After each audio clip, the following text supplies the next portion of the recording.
Hopefully that should be good. Guess we'll see once we get in game.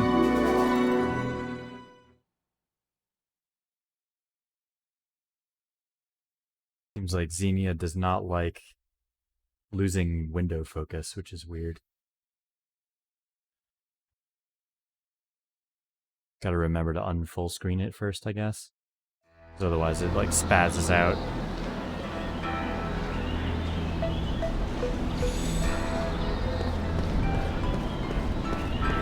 And capture is still a little bit like stuttery versus the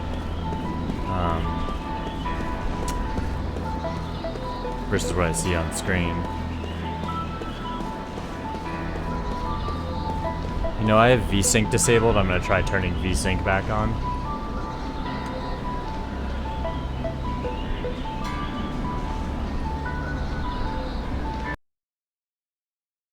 Alright, let's see here.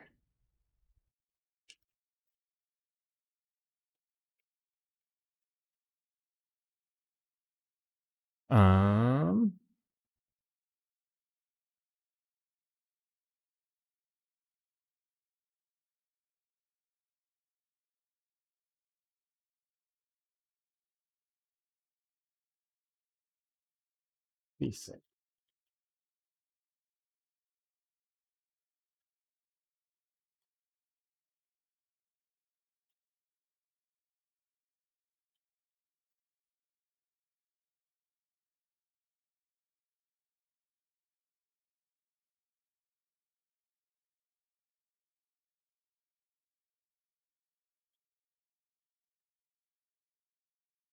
See if that helps.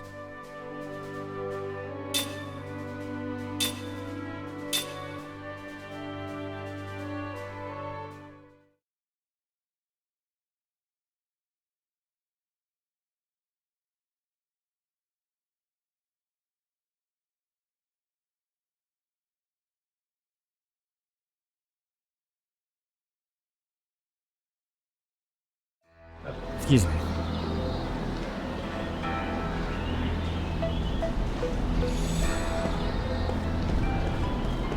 Yeah, I think that's better.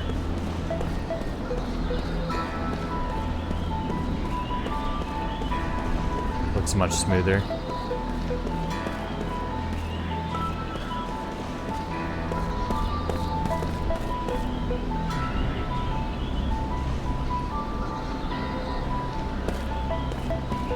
Yeah, it's weird. The movement, like, compared to Final Fantasy games, like, when you're, like, move a character around, they, like, sort of snap to just, like, whatever direction you're turning. But in this game, your character has kind of, like, momentum when you go to run. So, like, you tilt the stick and you kind of, like... It takes a bit to change directions. It, like, feels a little clunky. But you can hold X to sprint. Go real fast. Gotta go fast!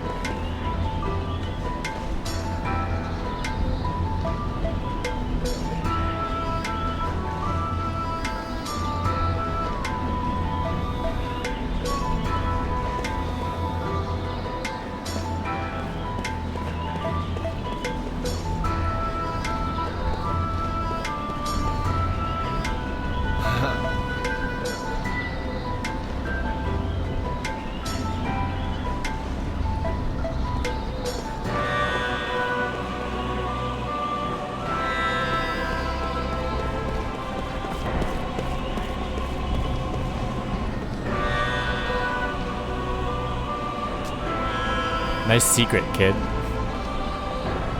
There wasn't any magic when my grandpa was a kid.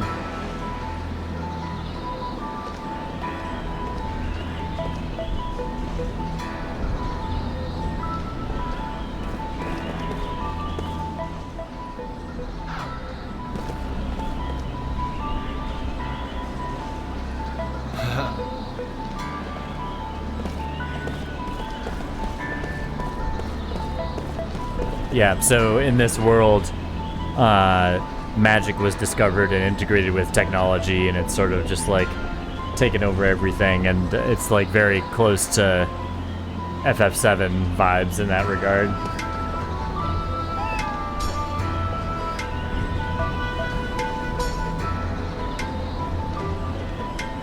There's a big meteor at the beginning of the game. A big meteor comes down during the middle of a huge battle and kills a whole bunch of people.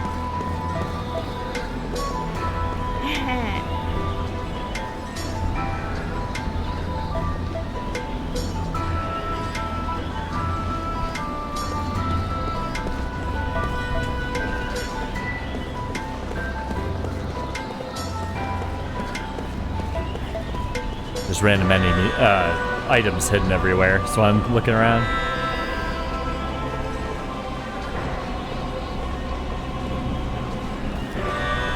I need to adjust some volumes. Hopefully the game doesn't freak out when I do this.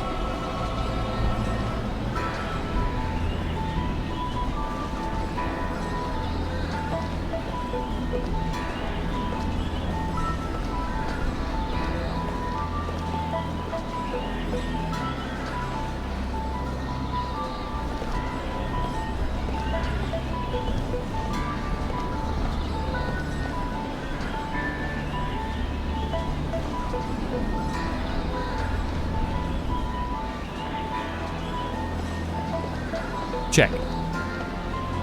Yeah, I have my mic way turned down in my headphones, so it's hard to hear how loud I'm talking.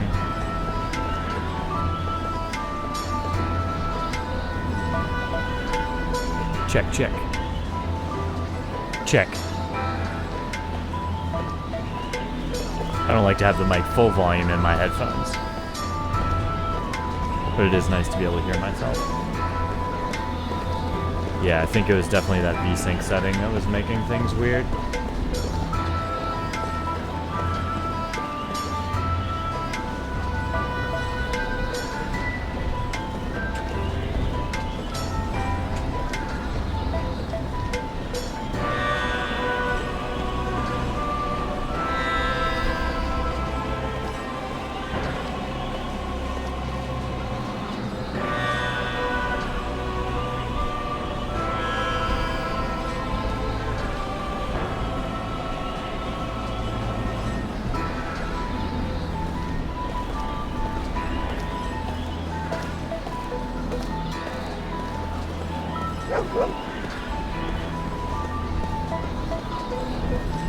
Give me items, dog. Oh, there's an exam in there. Items like hidden behind posters. Word, yeah. Yeah, it was stuttering before because I didn't have VSync on and it was rendering too fast for the window capture. Or like off kilter from the window capture.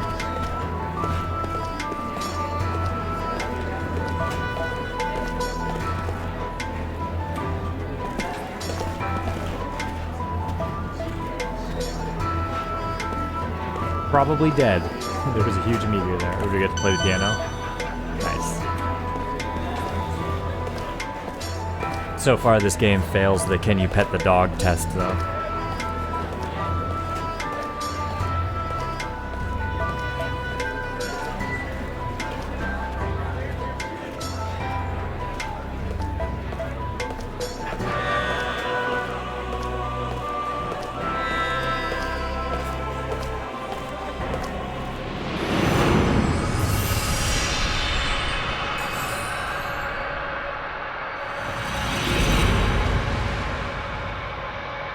Bandai Namco!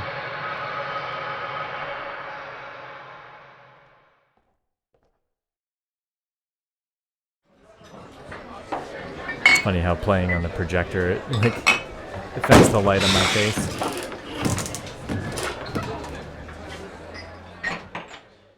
Alone in a crowd of rugged men, nursing his drink in the far corner of the old post town's only tavern, Kime.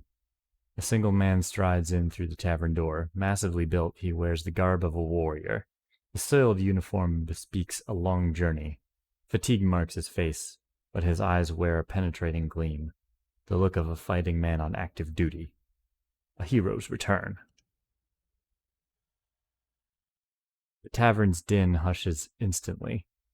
Every drunken eye in the place fastens on the soldier with awe and gratitude. The long war with the neighboring country has ended at last, and the men who fought on the front lines are returning to their homes. So it is with this military man. The soldier takes a seat at the table next to Kimes and downs a slug of liquor with the forcefulness of a hard drinker, a man who drinks to kill his pain. 2 cups, 3, 4. Another customer approaches him, bottle in hand, wearing an ingratiating grin, a typical crafty town punk. "Let me offer you a drink," wheedles the man, "as a token of gratitude for your heroic efforts on behalf of the fatherland." The soldier unsmilingly allows the man to fill his cup. "How was it up at the front? I'm sure you performed many valiant deeds on the battlefield." The soldier empties his cup in silence. The punk refills the cup and adopts an ever more fawning smile. "Now that we're friends, how about telling me some war tales? You've got such big, strong arms. How many enemy soldiers did you kill?" Without a word, the soldier hurls the contents of his cup in the man's face. The punk flies into a rage and draws his knife. No sooner does it leave its sheath than Kimes' fist sends it flying through the air. Faced with the powerful united front of Kime and the soldier, the punk rocks out to... I don't know why I said that. The punk runs out, muttering curses. The 2 big men watch him go, then share a faint smile. Kame doesn't have to speak with the soldier to know that he lives in deep sadness. For his part, the soldier, having cheated death many number of times, is aware of the shadow that lurks in Kime's expression. The tavern's din returns. Kame and the soldier pour each other drinks. "I've got a wife and a daughter I haven't seen since I shipped out," says the soldier. "It's been 3 long years. He lets himself smile shyly for now, the first time as he takes a photograph of his wife and daughter from his pocket and shows it to Kime. The wife a woman of dewy freshness, the daughter still very young. They're the reason I survived. The thought of going home to them alive was all that sustained me in battle." "Is your home far from here?" "No, my village is just over the next pass. I'm sure they've heard the news that the war is over and can hardly wait to have me home. He could get there tonight if he wanted to badly enough. It was that close. But," the soldier downs a mouthful of liquor and groans, "I'm afraid." "Afraid of what?" "I want to see my wife and daughter, but I'm afraid to have them see me. I don't know how many men I've killed these past 3 years. I had no choice. I had to do it to stay alive.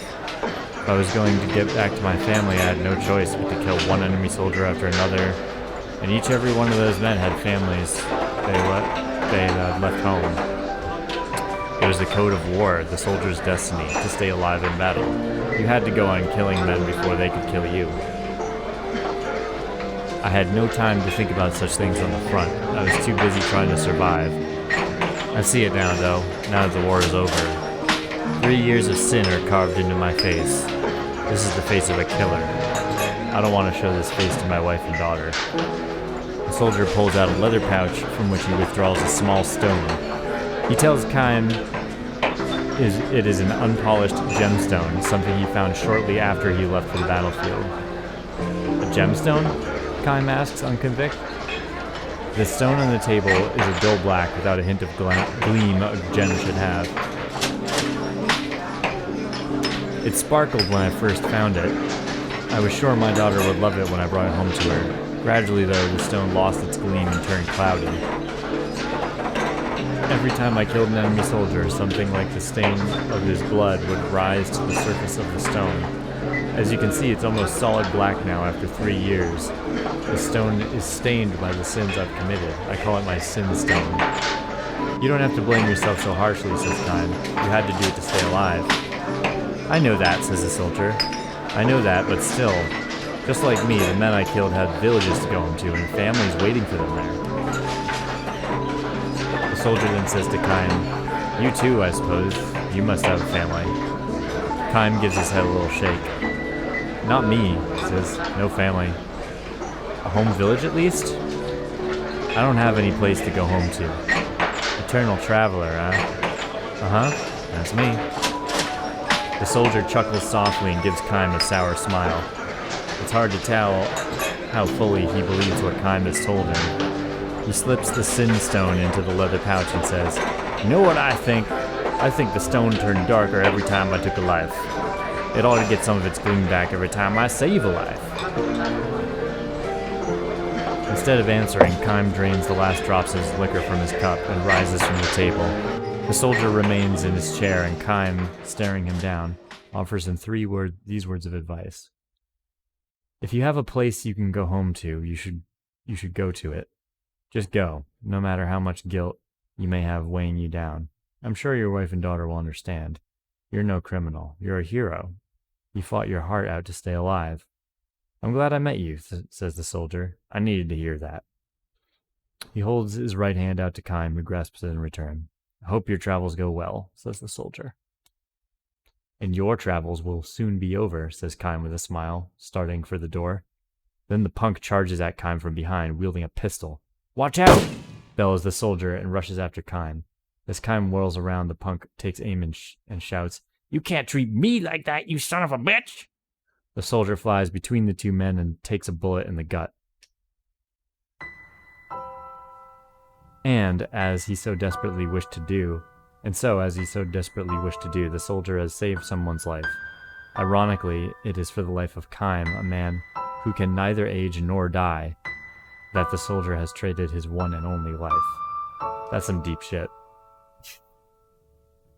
Sprawled on the floor, nearly unconscious, the soldier thrusts his leather pouch into Kime's hand. Look at my sin stone, will you? Maybe, he says, chuckling weakly. Some of its shine has come back. Blood spurts from his mouth, strangling the laugh. Kime looks inside the bag and says, It's sparkling now. It's clean. It is? Grasps the soldier. Good. My daughter will be so glad. He smiles with satisfaction. Oop, I've skipped it. And holds his hand out for the pouch. Gently, Kime lays the pouch on the palm of his hand and folds the man's fingers over it. Soldier draws his last breath and the pouch falls to the floor. The dead man's face wears a peaceful expression. The stone, however, the man's sin stone, which is rolled from the open pouch, is as black as ever. Damn, that's heavy. So I guess it's because we're at a bar. He had that memory.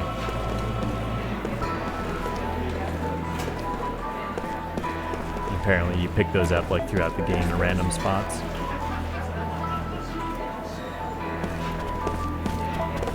Let's see what's upstairs, shall we? Titus looking motherfucker over here. So you're the immortal who survived the Highlands of Woe incident. Are you even human? Nope. That's what immortal means. I love how the text is probe. Yes, let me probe this vase. So you don't have full camera control in this game, but you can tilt the camera around the viewpoint. You can kind of move it a little bit. Some areas it's more drastic than others, how much you can move it, but it's sort of classic Final Fantasy in that way, where it's fixed camera perspective mostly, but you can kind of poke the camera around. It's pretty neat. Titus looking motherfucker. Yeah, this guy in the back, look at him. Right? I mean, look at that getup. He's got the, the scarf thing, the white. He looks like Titus. I think he does anyway.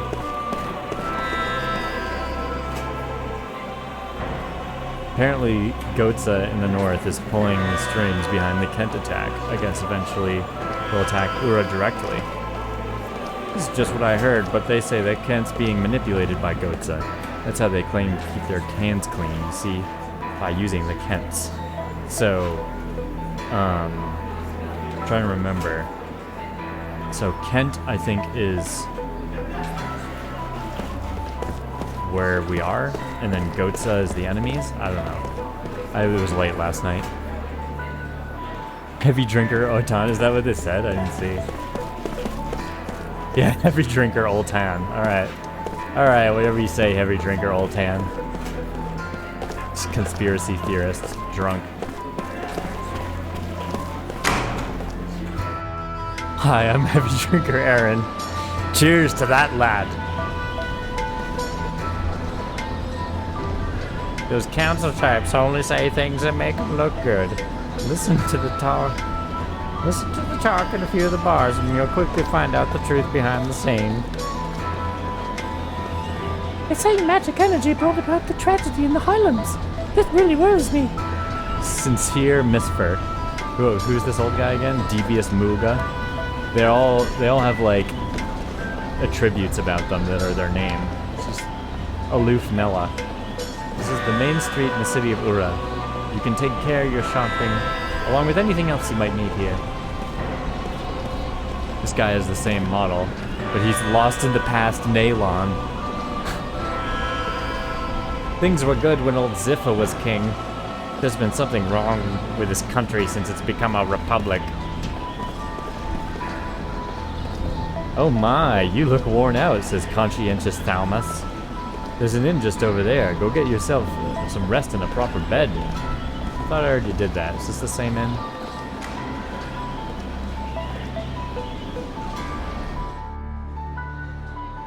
Ooh, this is the armor shop. The owner of the store often goes traveling to find quality items. I appreciate his enthusiasm, but we can't shop while he's away. That upsets me. Shopping soldier, Lamuth. His is less interesting.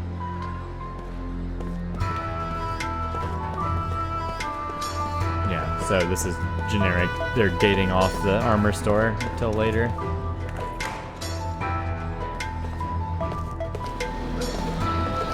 More Titus looking motherfuckers.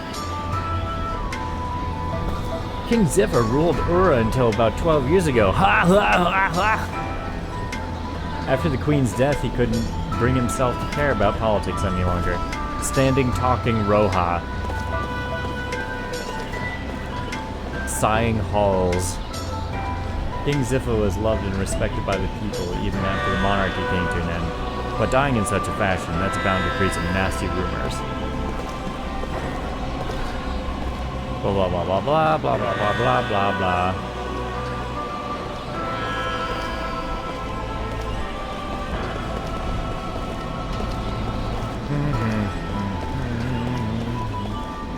Follow this road past the park, you'll find Councilman Gregoro's mansion. The end of the street, pretty huge, you can't miss it. Alright. I'm not sure if that's where I'm supposed to be going, I kind of forgot.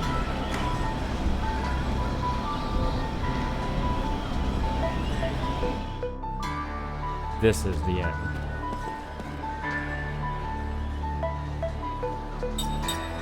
Right, so I don't need to stay here right now, I don't think. I've already talked to people in here.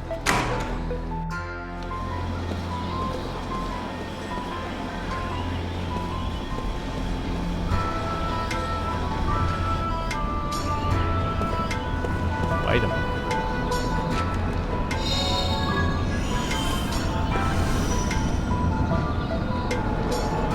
So this game has a so like in your equipment right now I just have this sword, but your enhancement is all controlled by rings. It's all different types of rings.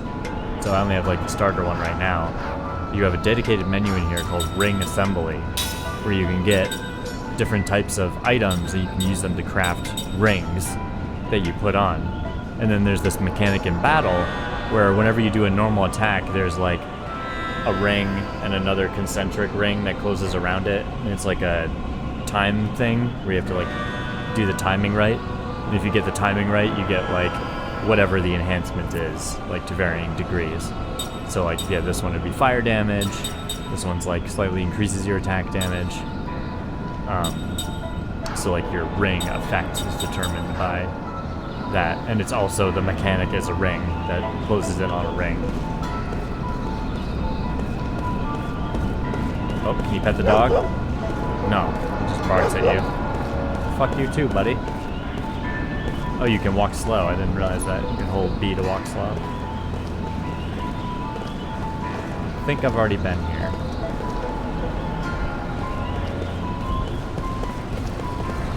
I have already been here.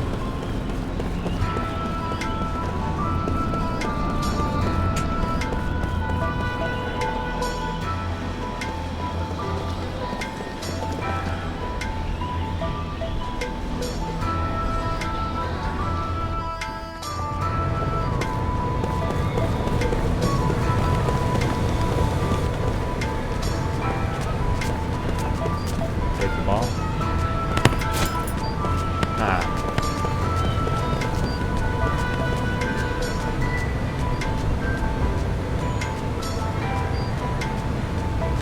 Yeah, it does. Especially the clothing.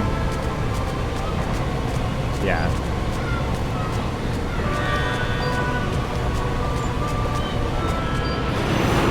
Gonna have another memory here.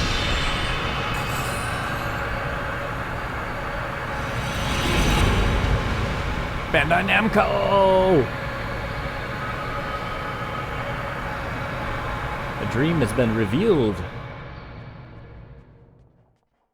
Story time. White flowers.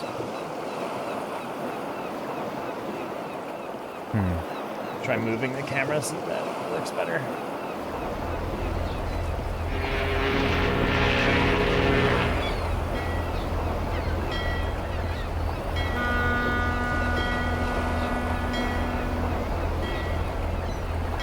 Lovely white flowers mark the town. They bloom on every street corner, not in beds or fields set aside for their cultivation, but blending naturally in the profusion with every row of houses, as though the buildings and the blossoms have grown up together. The season is early spring, and snow still lingers on the nearby mountains, but the stretch of ocean that gently laps the town's southern shore is bathed in refulgent sunlight. Refulgent sunlight? What is that word? English. This is an old and prosperous harbor town. Even now, each day its piers see many cruise ships and freighters come and go. Its history, however, is sharply divided between the time before and the time after an event that happened one day long ago. People prefer not to talk about it, the watershed engraved upon the town's chronology. The memories are too sorrowful. That horn is like throwing me off. It's like randomly honking. The memories are too sorrowful to make the stories out of them. Kime knows this because he knows it. He's come here once again. It's like got kind of a rhythm to it, but it's like just kind of honking when I went to talk. Passing through, the tavern master asks him. At the sound of his voice, Kime responds with a faint smile. You're here for the festival, I suppose. You should take your time and enjoy it. The man is in high spirits. He has joined his customers in glass after glass until now, and is quite red in the face. But no one shows any signs of blaming him for overindulging. Every seat in the tavern is filled, and the air reverberates with laughter. Happy voices can be heard now and then as well from the roadside. The entire town is celebrating. Once each year, the festival has people making merry all night until the sun comes up. I hope you've got room for the night, sir. Too late to find one now. Every inn is full to overflowing. So it seems. Not that anyone would be foolish enough to spend a night like this quietly tucked away under the covers in his room. The tavern master winks at Kime to say, Not you, sir, I'm sure. Tonight we're going to have the biggest, wildest party you've ever seen. And everybody's invited, locals or not. Drink, food, gambling, women. Just let me know what you want. I'll make sure you have it. Kime sips his drink and says nothing. Because he is planning to stay awake all night, he has not taken a room, though he has no plans to enjoy the festival either. Glug, glug, glug, glug, glug. Kame will be offering up a prayer at the hour before dawn, when the night is at its darkest and deepest. He will leave the town, sent off by the morning sun as it pokes its face back up between the mountains and the sea, just as he did at the time of his last visit. Back then, the tavern master, who a few minutes ago was telling one of his regular customers that his first grandchild is about to be born, was himself just an infant. This one's on me, drink up, says the tavern master, filling Kime's shot glass. He peers at Kime suspiciously and says, You did come for the festival, didn't you? No, not really, says Kime. Don't tell me you don't know about it. You mean you came here by pure chance? Afraid so. Well, if you're here on business, forget it. You'll never get serious talk out of anybody on a special night like this. The tavern master goes on to explain what is so special about this night. You must have heard something about it. Once, a long, long time ago, this town was almost completely destroyed. There are two kinds of events that divide history into before and after. One is the birth or death of some great personage, a hero or a savior. The other is something like a war or a plague or natural disaster. What divided this town's history into before and after was a violent earthquake. It happened without warning and gave the soundly sleeping people of the town no chance to flee. A crack opened up in the earth with a roar, and roads and buildings just fell to pieces. Fires started, and then they spread in the twinkling of an eye. Almost everyone was killed. You probably can't imagine it. All I know is that they taught what they taught me in school. And what does Resurrection Festival mean to a kid? It was just something that happened once upon a time. I live here, and that's all it means to me. So a traveler like you probably can't even begin to imagine what it was like. Is that what they call this holiday? Resurrection Festival? Uh-huh. The town was resurrected from a total ruins to this. That's what this celebration is all about.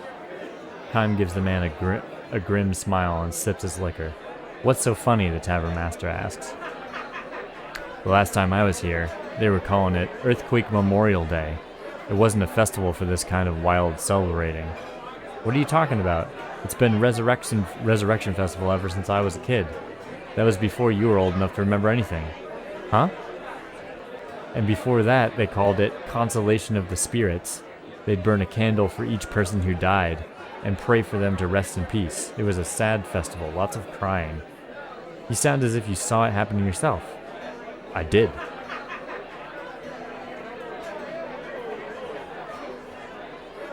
The tavern master laughs with a loud snort. You look sober, but you must be plastered out of your mind. Now listen, it's festival night, so I'm gonna let you off the hook for pulling my leg. But don't say stuff like that in front of the other townspeople. All of our ancestors, mine included, are the ones who barely escaped with their lives.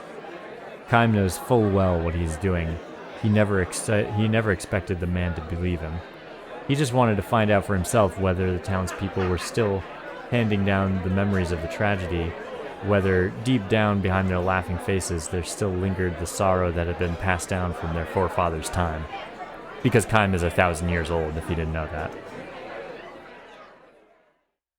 That's the big plot thing here, is that Kime is an invulnerable soldier that's lived for 1,000 years, and his memory, fades over time, and he's, remembering stuff. Yeah. Called away by one of his other customers, the tavern master leaves Kime's side, but not without first delivering a warning. Be careful what you say, sir. That kind of nonsense can get you in trouble. Really? Think about it. The earthquake happened all of 200 years ago. Kime does not answer him. Instead, he sips his liquor in silence. Among the ones who died in the tragedy 200 years ago were his wife and daughter. Of all the dozens of wives and hundreds of children that Kime had in his eternal life, the wife and child he had here were especially unforgettable. In those days, Kime had a job at the harbor. There were just 3 of them. He, his wife, and their little girl. They lived simply and happily. The same kind of days that had preceded today would continue on into endless tomorrows. Everyone in the town believed that, including Kime's wife and daughter, of course, but Kime knew differently. Precisely because his own life was long without end, and he had consequently tasted the pain of countless partings. Kime knew all too well that in the daily life of humans there was no forever. His life, the life his family was leading, would have to end sometime. It could not go on unchanged. This was by no means a cause for sorrow, however, denied a grasp upon forever. Human beings knew how to love and cherish the here and now. Kime especially loved to show his daughter flowers. The more fragile and short-lived, the better. Flowers that bloomed with the morning sun and scattered before the sun went down. They were everywhere in this harbor town. Lovely white flowers that bloomed in the early spring. His daughter loved the flowers. She was a gentle child who would never break off blossoms that had struggled so bravely to bloom. Instead, she simply watched them for hours at a time. That year, too, Look how big the buds are. They'll be blooming any time now, she said happily, when she found the white flowers on the road near the new house. Tomorrow, maybe? Kyle wondered aloud. Absolutely, his wife chimed in merrily. Get up early tomorrow morning and have a look. Poor little flowers, though, said the daughter. It's nice when they bloom, but then they wither right away. All the better, said Kime's wife. It's good luck if you get them to see them blooming. It makes it more fun. It may be fun for us, answered the girl. But think about the poor flowers. They work so hard to open up, and then they wither that same day. It's sad. Well, yeah, I guess so. A momentary air of sadness flowed about the room, but Kime quickly dispelled it with a laugh. Happiness is not the same thing as longevity, he proclaimed. What does that mean, Papa? It may not bloom for long, but the flower is happy if it can open up to the prettiest bloom and give off the sweetest perfume it knows how to make while it is blooming. The girl seemed to be having trouble grasping this and simply nodded with a little sigh. She then broke into a smile and said, It must be true if you say so, Papa. Your smile is more beautiful than any flower in full bloom, he should have said to her. Kyle later regretted that he had not. The words he had uttered so carelessly, he came to realize, turned out to be something of a prophecy. Well now, young lady, he said, if you're getting up early to see the flowers tomorrow morning, you better go to bed right now. All right, Papa, if I really have to. I'm going to bed now, too, said Kime's wife. Okay. Good night then, Papa. His wife said to Kime, Good night, dear. I really am going to bed now. Good night, Kime replied, enjoying one last cup to ease the day's fatigue. These turned out to be the last words the family shared. A violent earthquake struck the town before dawn. Kime's house collapsed in a heap of rubble. Kime's two loved ones departed for their distant other world before they could awaken from their deep sleep without ever having had a chance to say good morning to him. The morning sun rose on a town that had been destroyed in an instant. Amid the rubble, the flowers were blooming, the white flowers that Kime's daughter had wanted so badly to see. Kime thought to lay a flower in offering on his daughter's cold corpse, but abandoned the idea. He could not bring himself to pick a flower. No living being on the face of the earth, he realized, had the right to snatch the life of a flower that possessed that life for only one short day. Kime could never say to his daughter, You go first to heaven and wait for me. I'll be there before long. Nor would he ever know the joy of reunion with his loved ones. To live for 1,000 years meant bearing the pain of 1,000 years of partings.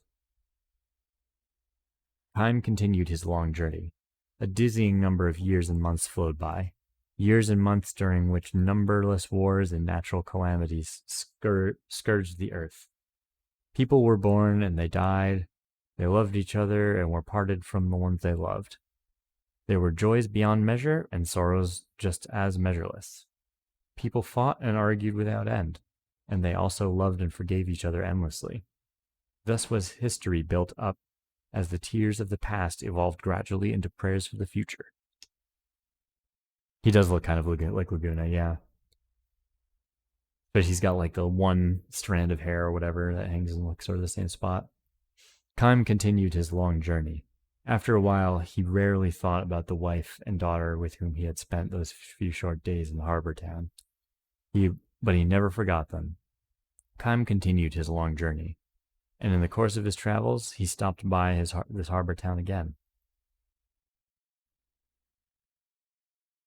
As the night deepened, the din of the crowds only increased, but now, as a hint of light comes to the eastern sky, without signal from anyone, the noise gives way to silence.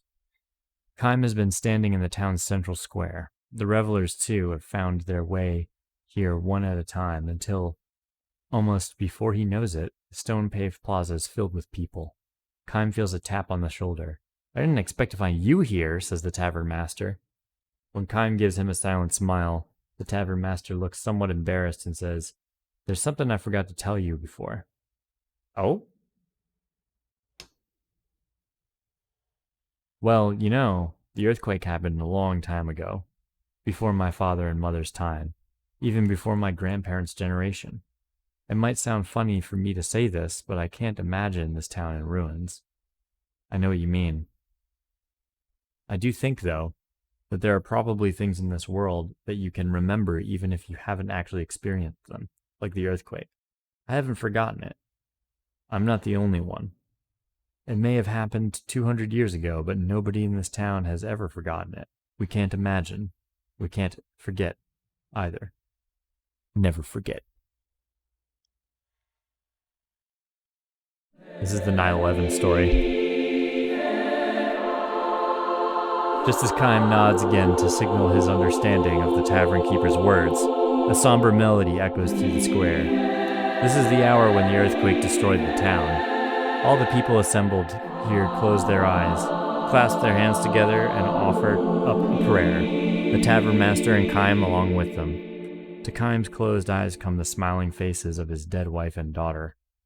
Why are they so beautiful and so sad? Those faces that believe with all their hearts that tomorrow is sure to come? The music ends. The morning sun climbs above the horizon, and everywhere throughout the town bloom countless white flowers.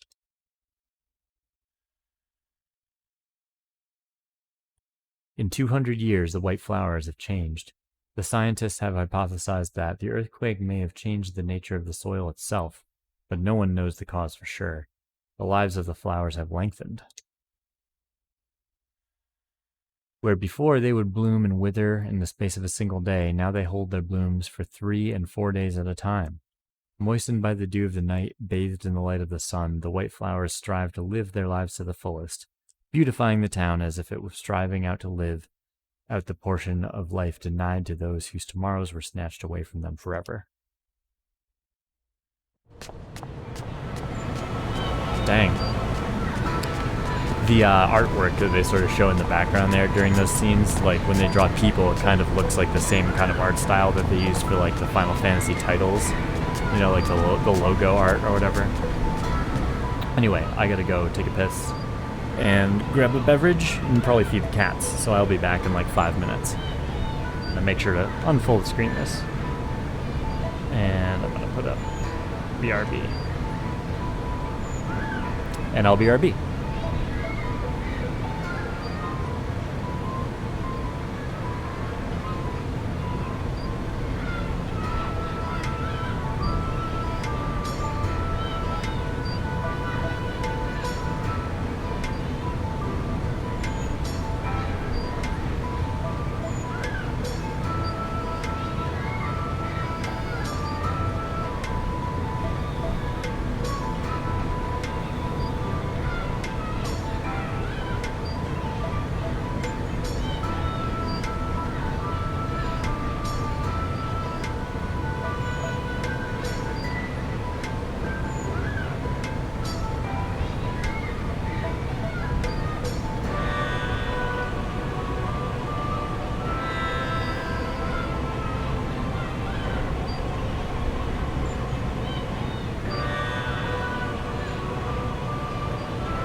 can action here.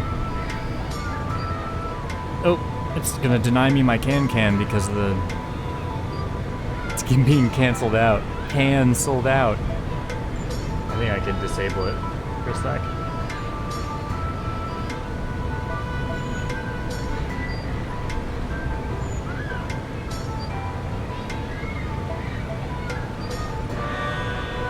Double Citra Galaxy Aeronaut. Oh, I guess I still have the green screen filter on there, so... And the can is like yellow, so it's...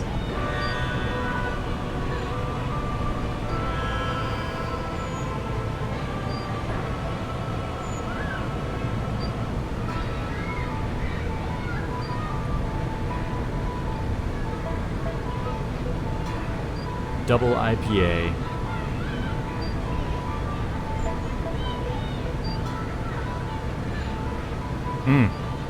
So good. I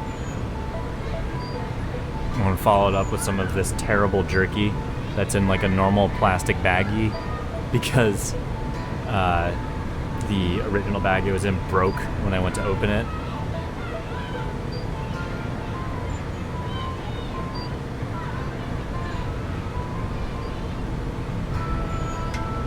Yeah, I mean, this isn't super great.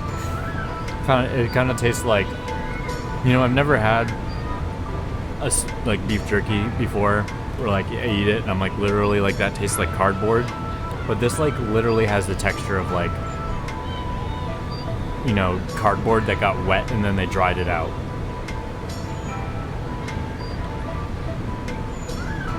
The flavor is like vaguely like pizza, but it's yeah, it's not super great.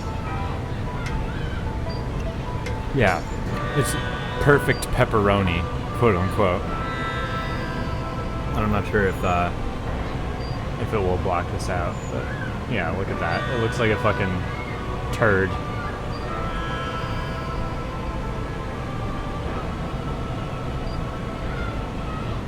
I say as I sit here, like still munching them.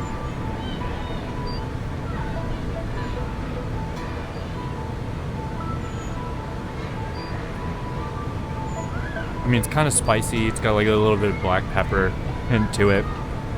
And it like tastes vaguely like pizza. Yeah. I mean, it's not so terrible that I'm not going to eat them. No, I was just saying earlier, it came in a resealable bag, but when I opened it, it had one of those like, those cut out like tear to open things, and it ripped off the resealable part of it.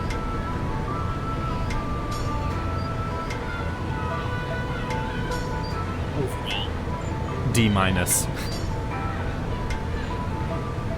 The barbecue one actually tasted really good, like I said, and it was like more moist. I hate that word, but it's accurate to describe how that was. Oops.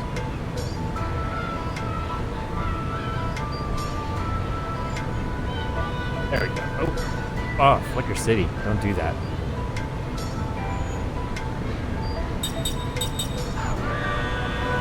Alright, where were we?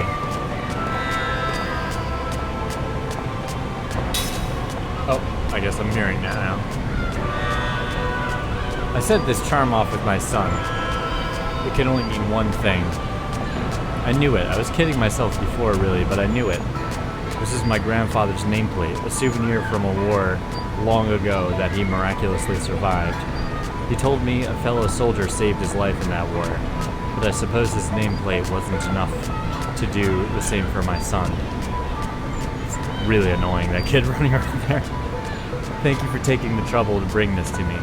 There are so many families in this war with nothing to remember their departed by. It may not be much, but I want you to have this. I hope you can make it to retirement, soldier.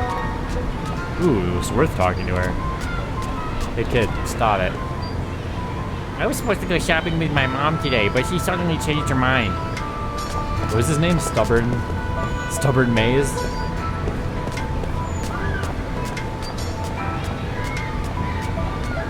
That woman's son died in the highlands of Wool. I hope my own son and nephew are okay. I haven't heard anything from them. Probably dead. That intro scene where the meteor comes down is crazy.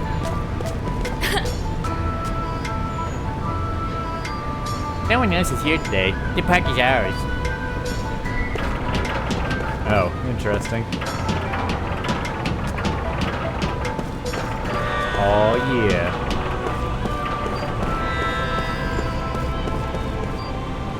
Who are you? Ura Councilman Ozin. Lieutenant Argonar, is it? Councilman Gongora is currently serving his suspension. I believe you have your own mission to handle, yes? It'd be great if I knew what that mission was. Like, learned late last night and then signed off. Forgot what I'm supposed to even be doing. No one's allowed to use that detour over there. I think, like, this first part is, like, supposed to be fairly off rails, so hopefully I just end up walking to the right place by going places I haven't been yet. I gotta look for items, though. There's items everywhere. Wind bomb.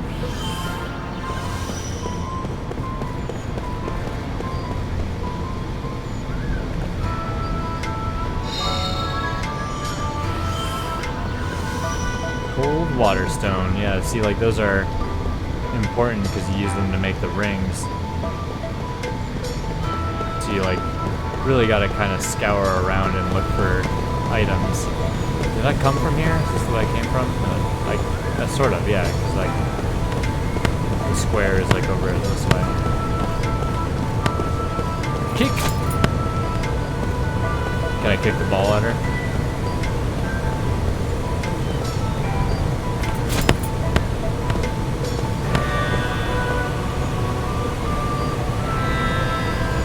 Extreme experiments. How about this?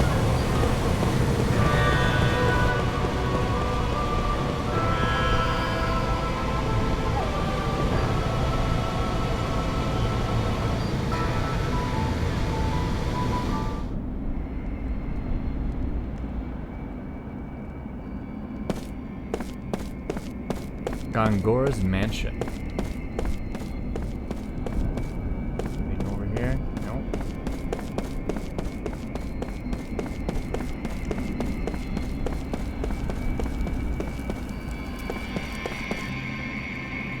Lord Tolton is currently visiting. Please wait.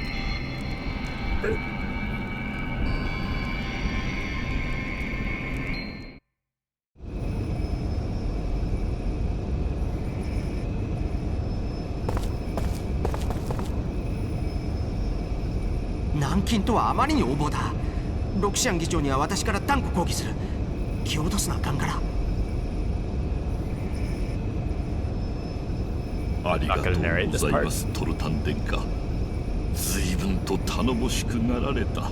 亡き戦王ジーハ様もお喜びでしょう。いや、父のようにはなかなかなれんよ。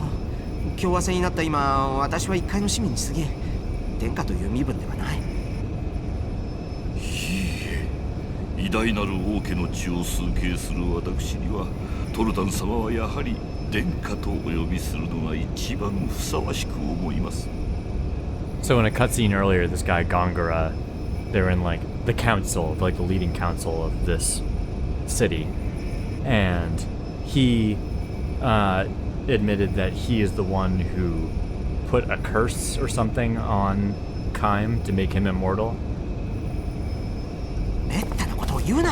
He's like a 王政 weird 復興を願う反体制派 mad と思われるぞ。 scientist.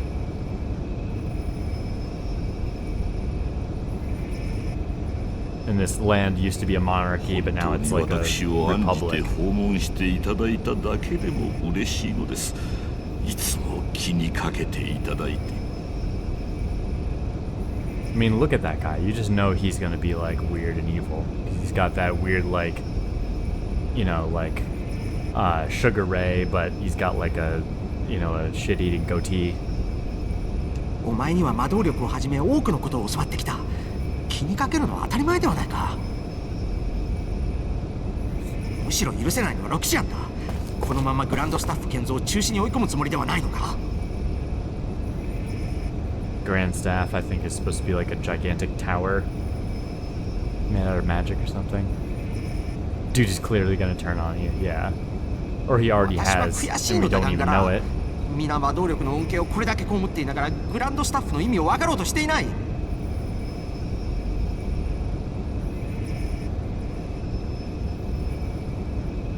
ンドスタッフによって魔導力が増幅されれば今以上に豊かな生活が保障されるというのに、そうとももう兵士だっていらなくなる。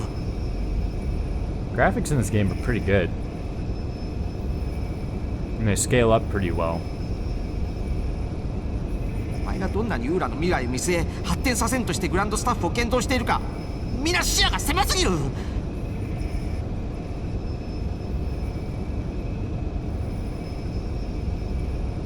あ、見苦しいところを見せたな。とんでもございません。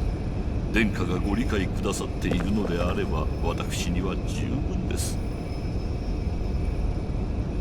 仮にグランドスタッフの建造が中止になったとしても、また新たなもっと素晴らしい魔導機関を開発するため研鑽を重ねるだけです。魔法機関。何かあれば言ってくれ、カンガラ。力になる。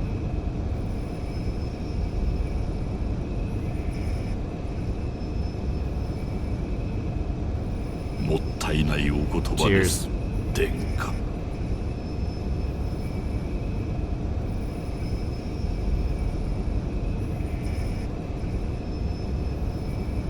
I mean, it was like $7 for the jerky, which yeah is a lot. I think after this, I'm gonna switch back to like turkey jerky or something like that.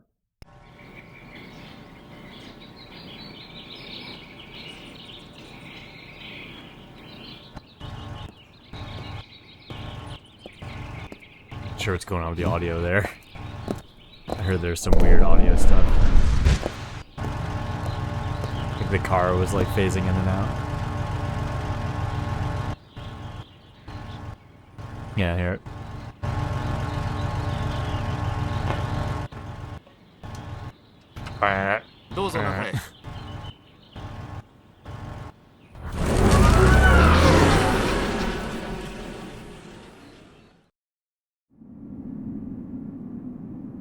Gongara's mansion.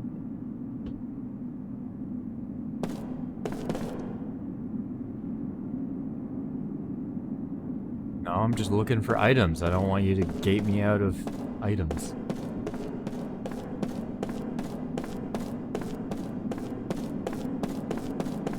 They're always like pushing you to go to the next objective or whatever.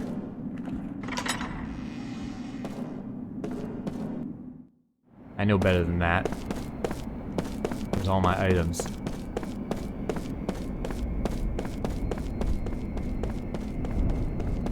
Here's something that sounds like a save point.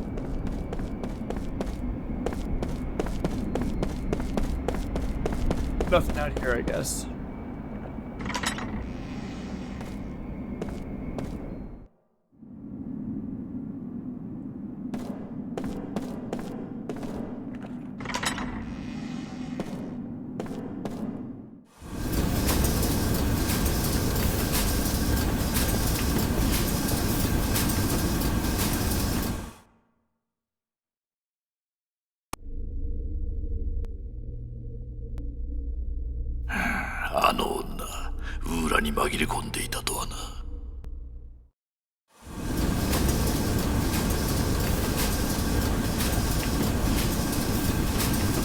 That's a library.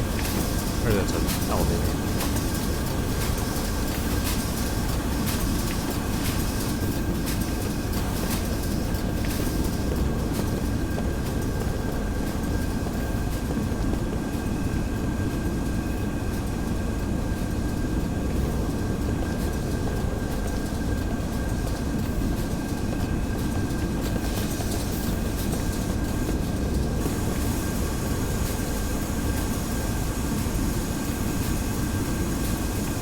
Looks like an item. Yes.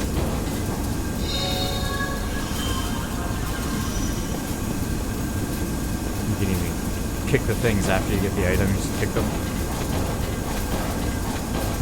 Maybe the top will fall off.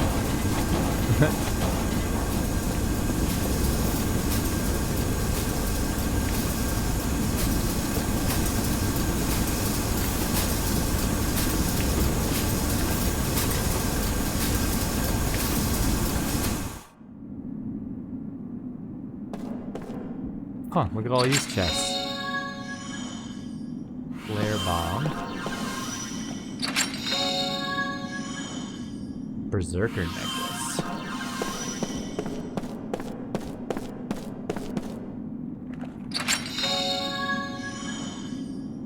Hawkeye. See, if I just gone up the elevator like that guy said, I would have missed all that shit.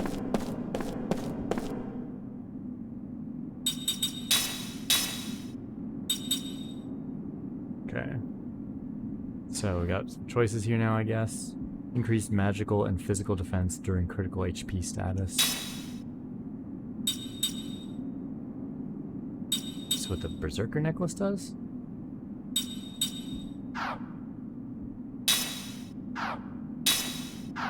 Oh, increased attack during critical HP.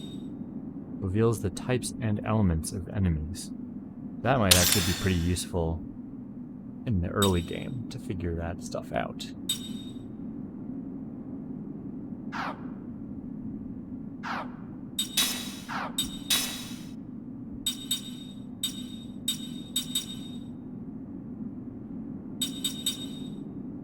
Bombs are just like one-time use things.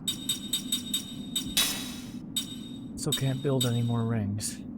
I need sticky tape for this poison ring. Guardian ore. Wind seal, cold. I can almost make that cold water one.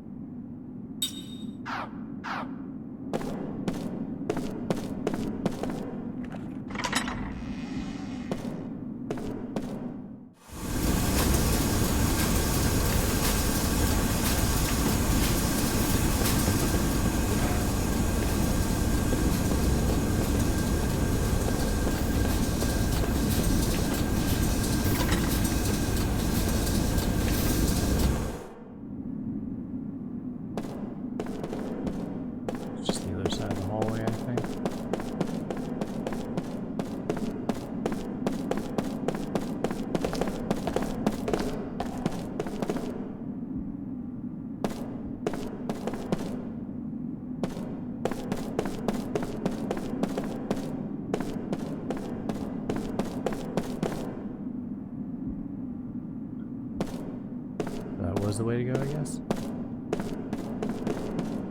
Guess I can't go this way.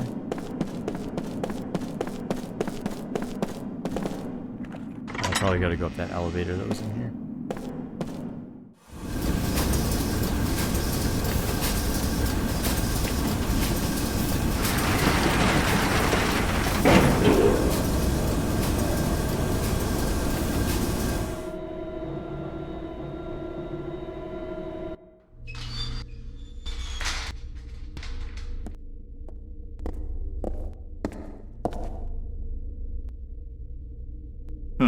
よく来た。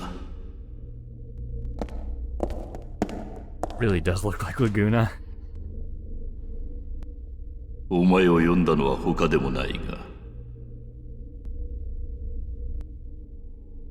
お待ちよ。なんだ。あれ、見つかっちゃったかな。来たよこっち。おいおいおい、待てったら。あんたほんと短気だね。なぜここにいる？言っただろう、使い走りだって。あんたがちゃんとここに来るかどうか確かめに来たんだよ。よせ皆無、ヤンセンは味方だ。Yeah, he kissed the tail. この男は役に立つ。小回りも利くし顔も広い。グランドスタッフの調査に連れて行くといい。いらん。ほらね、言うと思ったんですよ、旦那。調査に加わることになるもう一人の不死の者、どうも危険だ。なぜ？あれは元海賊だ。どういう経緯か今は我が国の正規兵だが、過去が過去だけに何をしでかすかわからん。女を牽制するためにもヤンセンは同行させるべきだ。何よりこの男、女の扱いには長けておってな。We heard her on like a train earlier. Like い very い女だっ briefly. て聞いたけど、あんた顔見てんだろ。はいはいはいはいはい、分かったよ。黙ってりゃいいんだろ。海賊。まあいい。わかった。そんじゃまあよろしくってことで。だが海部よ、信頼できる部下はお前だけだ。頼むぞ。私はしばらくここから出られない。グランドスタッフは私の夢の結晶。問題があるならばお前の不死の力を持って明らかにしてほしいのだ。わかるな？調査隊の派遣については追って沙汰がある。行け。どっちよろしく。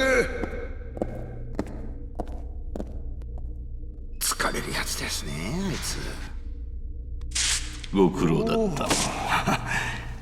ご苦労だった。あいつ絶対ヤバいですって。なんたって目が死んでる。ありゃ嫌だな。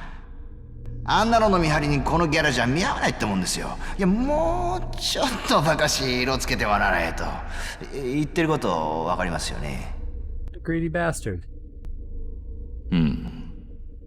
お前とはすでに魔導の契約を結んでいるではないか。あまり欲をかくと。わかったちょっと落ち着いてくださいって。これでも不服かね？冗談じゃねえや。命までは売ってませんぜ。ったくなんだよ。どいつもこいつも疲れるやつばっかり。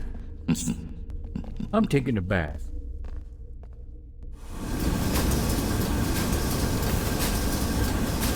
Alright, I guess we just leave now.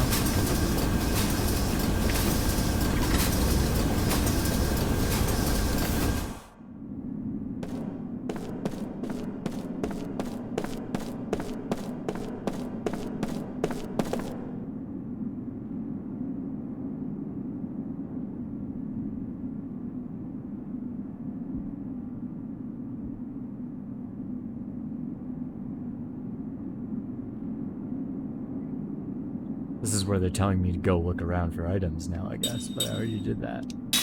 Whoops, I clicked the wrong one.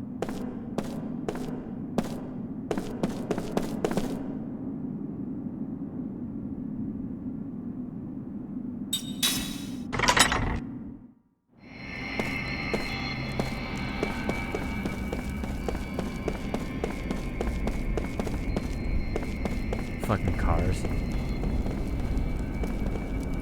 How is that even like a remotely solid engineering design? Like, you got all the weight back here, it would just fucking fall over.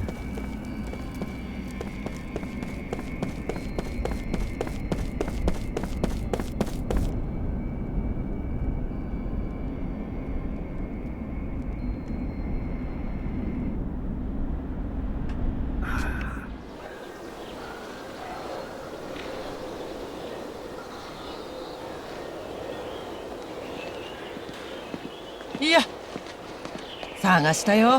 あっちこっちさ。聞いたよ。グランドスタッフの調査。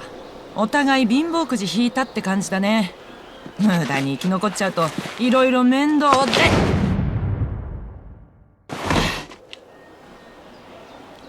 いけないよね。評議会で何聞かれた？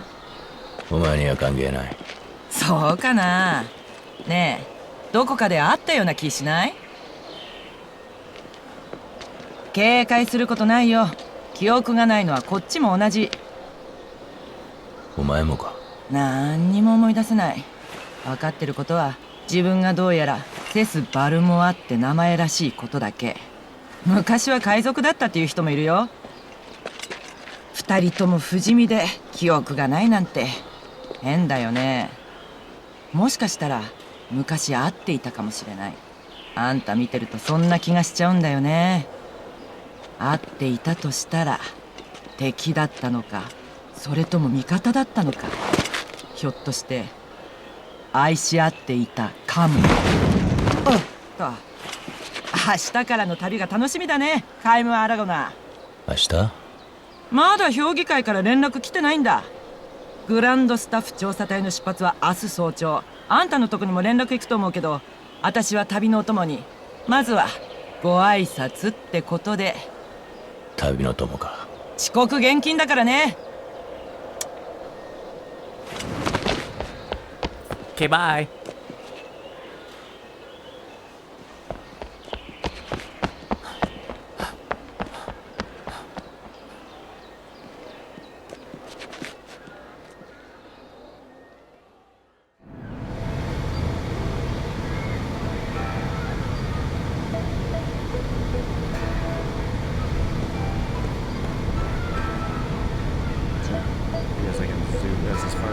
zoom out the map.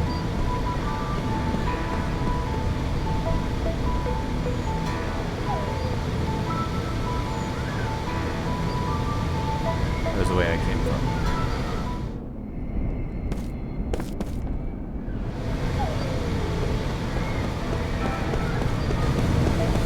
Back to the inn, I guess.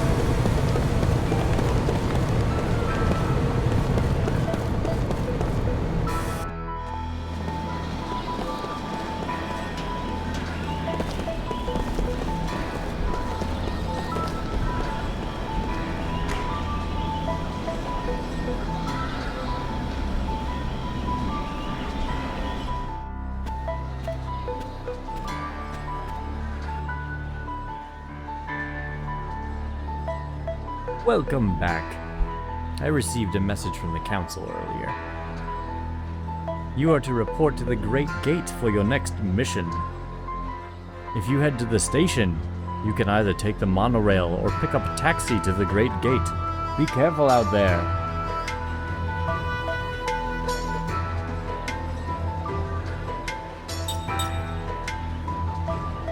I don't know, do I need to sleep here for the night, or do you think I can just go out on the mission?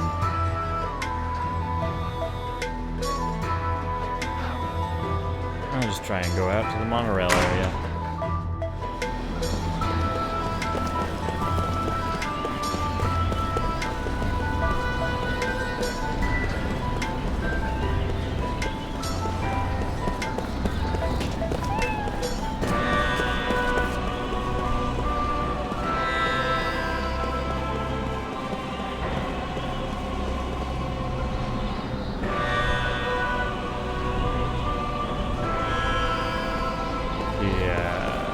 Except I don't remember where that station is. Not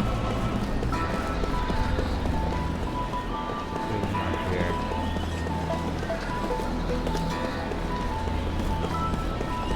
Oh, I think it's this way.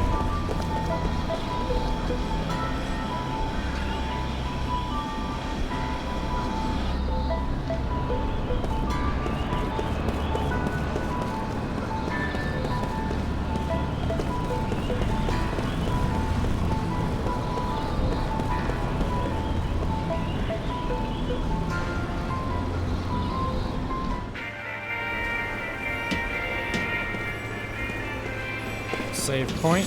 近づいてきたウーラ評議会移行記念式典について街頭パレードが中止され王城での式典のみになることが発表されました。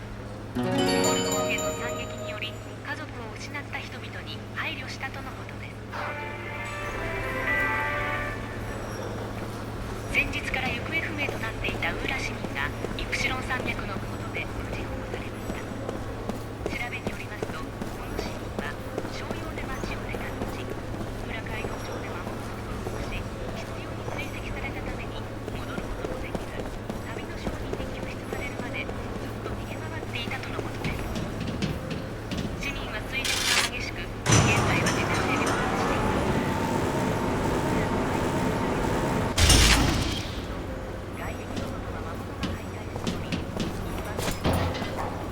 Already got that.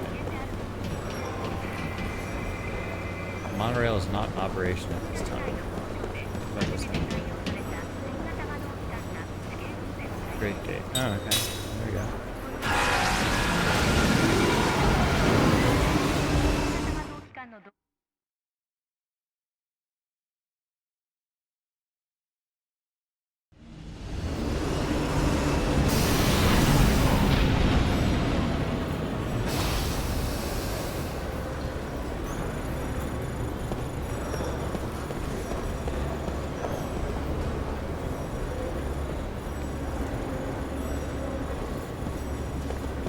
That was me.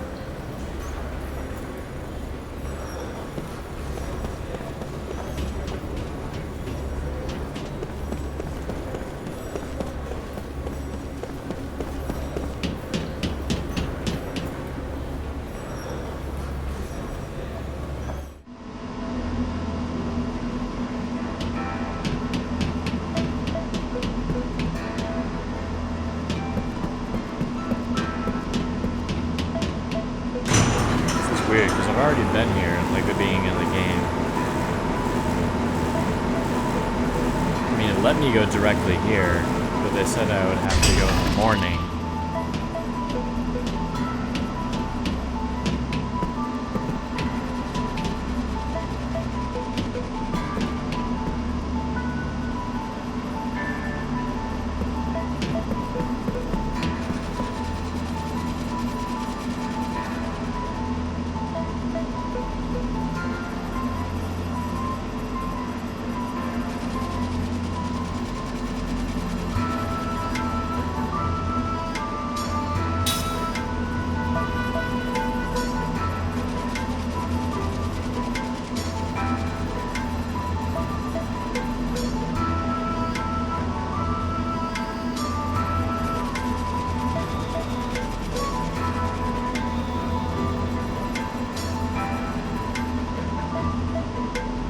Sounds like a terribly designed lift.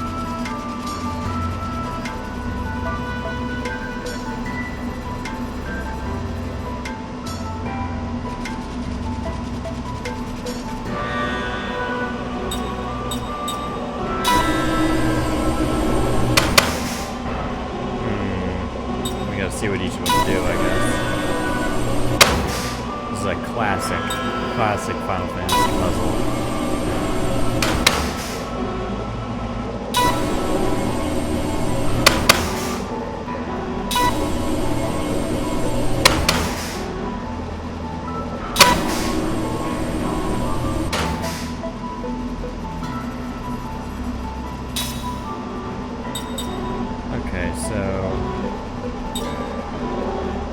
What each of these are doing, and the goal is to get them all to the lowest level. Two of them are on top of each other, so I don't know how that works. Up and down on the right. Up and down on the right.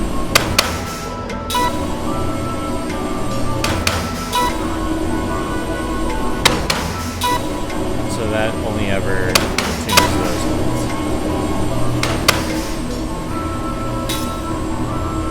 Well, I heard about this. Sometimes audio gets stuck. You can see it's still playing that sound.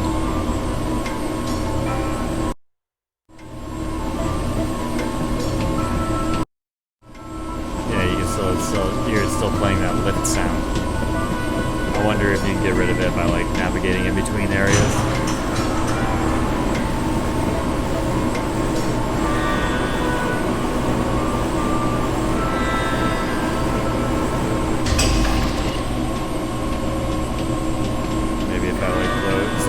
Zone back in. There we go.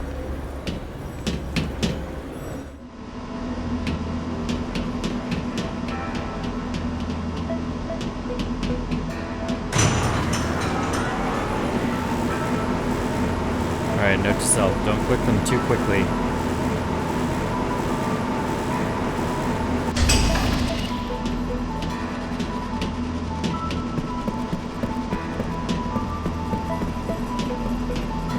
So we know that switch C moves the right one up and then the top right one down.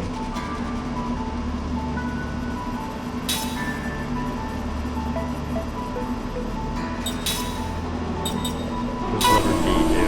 Down. Left one up.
I don't get it.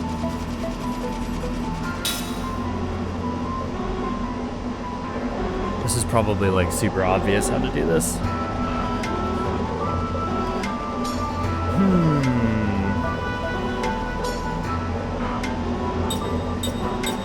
So they only change direction once they hit the top or the bottom.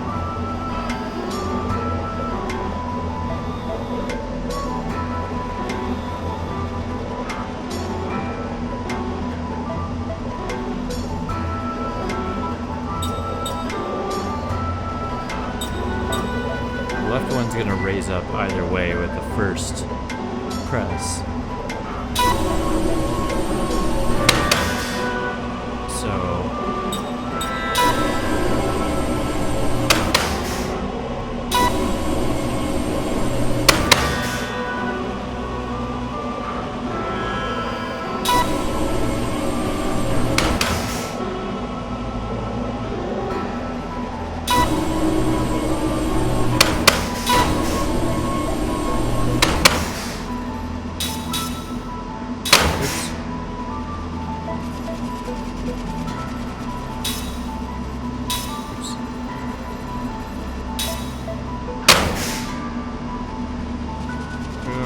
press B.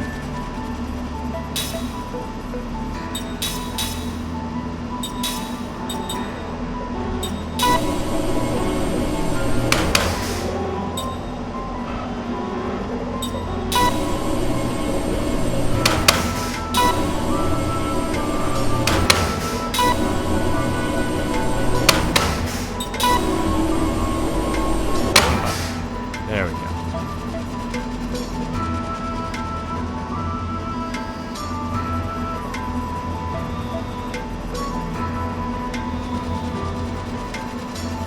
All right then.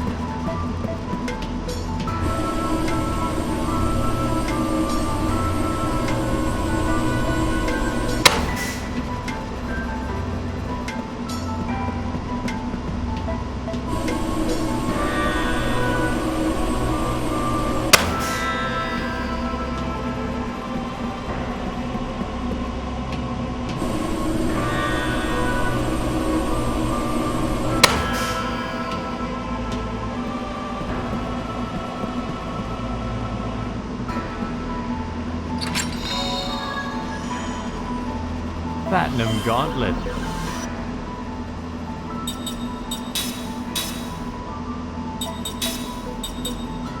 Recovers HP when defend is used. That sounds pretty useful.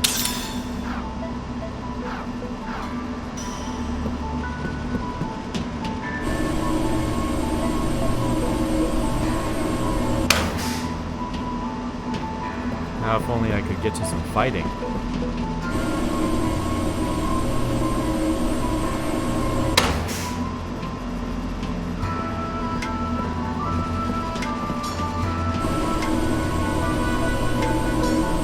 If you see any junk up there, you can keep it. Yeah, like a platinum gauntlet.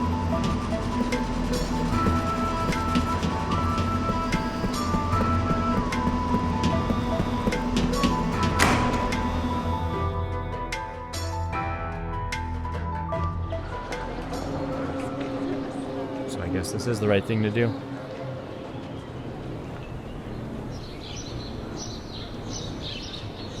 どうして動かない？出発の時間はとっくに過ぎてる。人を待っている。あ？誰を？調査隊にはもう一人いる。私聞いてないけど。俺は聞いた。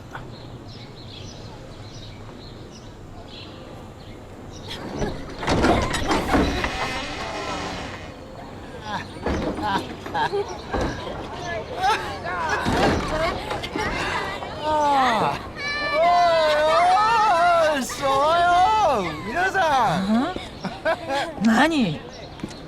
こいつがもう一人？そうだ。なるほどよ。酒臭。何をしていた？見てわかれ。浮世の名残に男がやっておくべきことを全部やってきただけだ。バカらしい。Thank you, my lovely. 決したヤンセン、死での旅路に行ってまいります。ああ、寂しくなるわ。きっと帰ってきてね。おとれはずっと残しておくから。スイート、分かってるよ。いや、もうダメだ。この俺だってもう寂しくなるのは耐えらんない。あと45分いいかな。1人15分あれば3人とちゃんと別れていい。待ってらんないよ、この酔っ払い。待てない。というわけだから、あんたたちもご苦労さん。帰っていいわ。こいつを連れてきてくれたことには感謝するから。ありがとう。お姉さんも今度遊びに来てね。あたしどっちも行けるから。いいから、はい、バイバイ。ああ、寂しいけどさようなら、バイ。じゃあしばしのお別れ。そちらのお二人もまたね。こんなやつ荷物にしかなんないと思うけど。これが結構重宝するんだよ。よろしく頼んますよ。誰がよろしくされるか。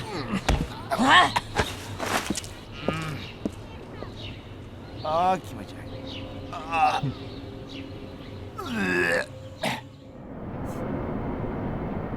View the skill link tutorial. Alright. Mortals like Jansen learn new skills by raising their level, but immortals don't acquire new techniques by leveling up. Immortals can learn skills from mortals using skill link. Configure skill link from the skill menu. By selecting immortal, all the skills learned will be displayed. Select the skill you want to learn and a link will be established. To learn a skill, you must fill the SP gauge. SP can be gained in battle. An immortal using skill link with a mortal can only learn SP towards the linked skill if they are both in the formation. After using the skill link, don't forget to set the battle formation. Skills can also be learned from accessories. Some accessories grant the user the effects of a skill simply by equipping them. Oh, I didn't realize that. The skills learned from mortals will not be effective until you assign them in skill slots. Mortals can use the skills assigned in the skill slots. Don't forget to assign the skills that you want to use in here. Every time they do a tutorial, it's like the Ocarina of Time style. Do you want to hear this again? Alright, let's see here.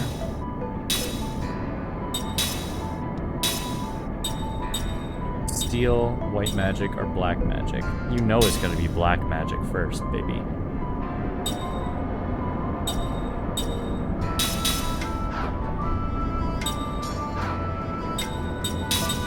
Guard heal? Recovers HP with... Oh, right, that's from accessory. Do I get that immediately is the question.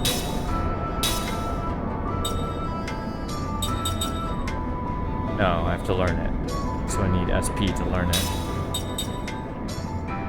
I had that Berserker necklace hooked up for a little... Oh no, the Bruiser Ring.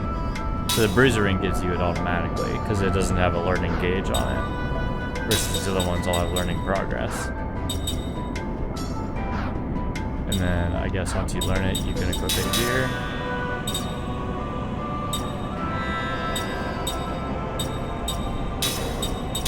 Right, so I don't have any learned.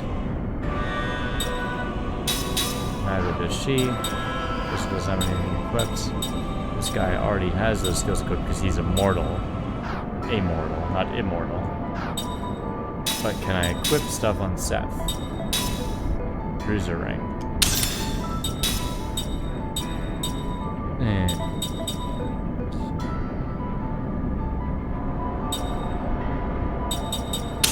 This.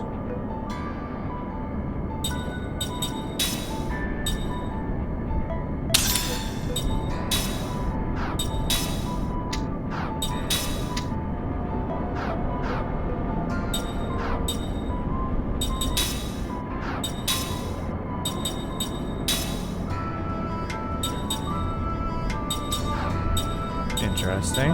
Spirit magic, huh? Alright, so what do they mean by formation? This Does he have to be up here?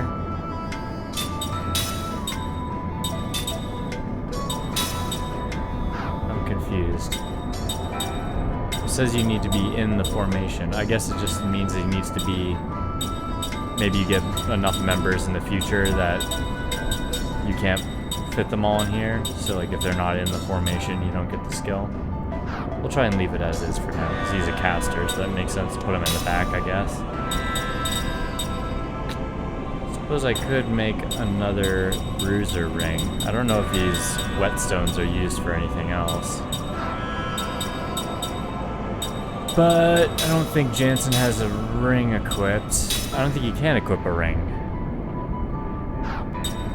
Oh, I guess maybe he can. Okay, we'll craft another one.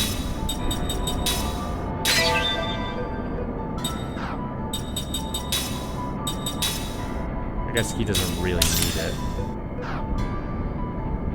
Because he's a healer. Wait, so is it only physical damage in the bruiser ring?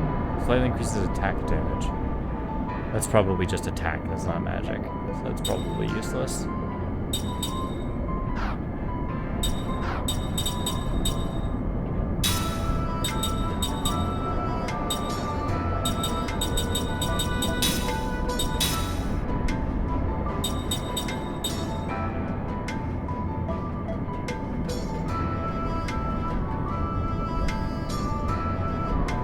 Battle command to automatic input by holding the confirmation button.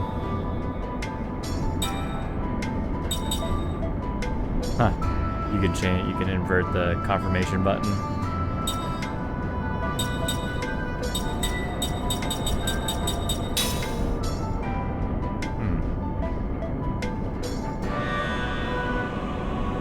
Oh, just your monitor's brightness. Interesting.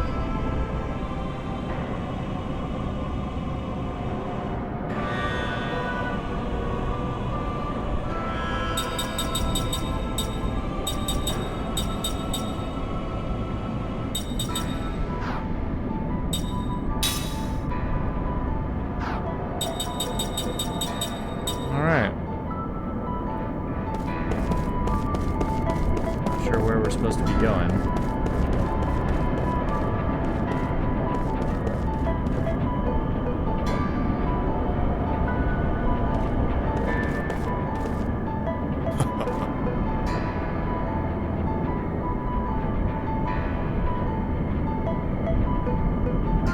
The Ypsilon Mountains.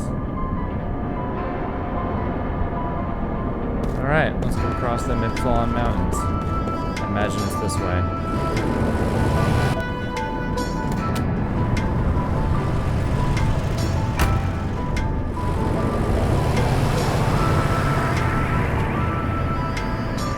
Shopkeeper Barkus. Well, well, this is quite rare. Running into travelers in a place like this. If you're going on a journey, then you've sure lucked out into running into me. Well, I've got some new wares in stock, so take a look at what I have to offer. Beyond the Great Gate is a dangerous region infested with monsters. You'd best be prepared if you're traveling through there. From equipment to medicine, I've got everything you need. Got 795 gold. I have 9 healing medicine. Might want more of those. I'm not sure if I need these mana herbs. I probably need them for that spellcaster guy. That guy does have some enhancements. Thief's bracelet for stealing. I wonder if that's going to be important. Steal stuff. I can learn steal from, what's his face? Jansen. That's a fairly interesting system. Where you learn from the mortals. Anyway, I'm not gonna buy any of that crap for now. I'm just gonna buy some of this healing medicine. Stock up to like 20 of them, probably. So like 11.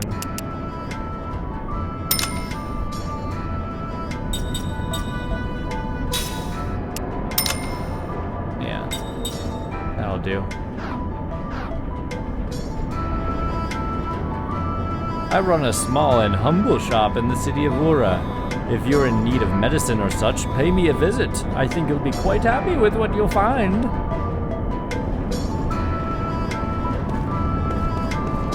Okay, bye.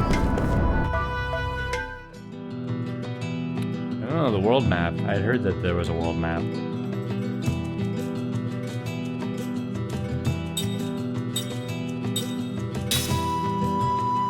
Guess you just fast travel though. Ooh, this music. It's good shit.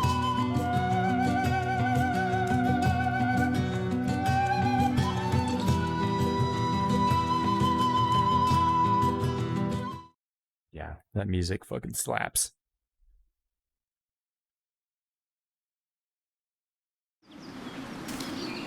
It's too bad we only got to hear it for like 15 seconds. ここ抜けていくのかよ。ようよ、俺も足ガッタガタだぜ。しっかりしなよ。ここだけでビビってたらこの先もっときついよ。あこの谷を抜けたら次は勾配のきつい山だよ。イプシロン山脈はデコボコきついからね。それに天気が変わりやすいし、脆い地盤だから落石にも注意がいるよ。まあ石よりあんたが先に転げ落ちそうだけどね。それは面白い。そういやガンガラの旦那が言ってたけどよ、あんたも記憶があれなんだろ。その割にはこの山に詳しいよな。本当は思い出してんじゃないのか。あんたもそう思わないか。体が覚えてる。なんだって。 Yeah, that's good きっ shit. と昔ここを駆け抜けたんだろう。私のことを海賊だったという者もいるし、山で見たっていうやつもいる。だけど真実はどうなのか、私自身が答えを持ってない。それだけ。 Seth is a weird name for a female いや protagonist. カイム、あんたどうなんだ。昔何してたとか誰かに言われたことあんのか。いや、 Yeah. 何。ああ、 This dude's personality is But, perfect for like,昔 I've からそんな lived for そっけない態 1,000 度だったん years だ and ろ I うよ。 don't give a shit about そ what れ he じ has ゃ誰もあん to たのことなんか覚えてね結構だ。え。あ俺も体が覚えている。どんな。ただ、 say. Some weird stuff going on with the shadows and some characters, like you can see her flickering. 思い出したところで大したことのない過去なのだろう。それなら何も思い出さなくていい。うん、やっぱり君は疲れるやつだ。カイム、焦ることない。ゆっくり思い出せばいい。苦い思い出ばかりじゃないよ。え、マジ。おい、ちょっと休憩しねえのかよ。今したでしょ。いやちょっと水でも飲もうぜ。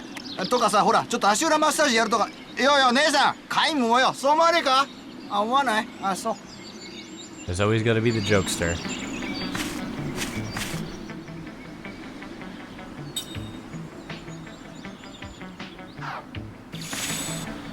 My instinct is to press the menu button to save. Ooh, it's a nice little guitar riff there. This game has traditional JRPG random encounters where they just happen as you're running around.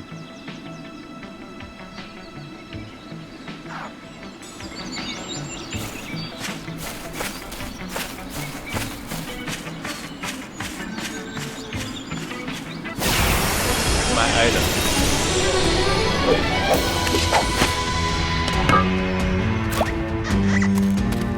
They're like little mandragoras. Hey look, the enemy's got a little formation going. In a formation, the front row provides a defensive wall for the back row, so any damage inflicted on enemies in the back row is reduced.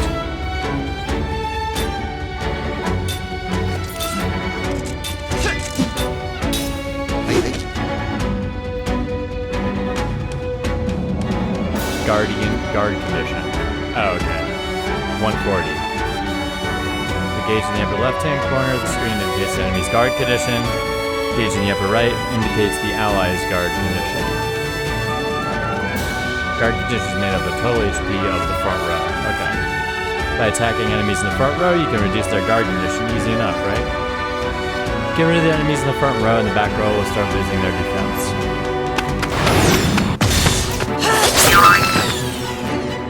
Yeah, so you hold down the right trigger, like right as they're attacking, and then that ring comes in and you have to press Y right as the ring is like on top of itself, and you get the bonus based on your equipment.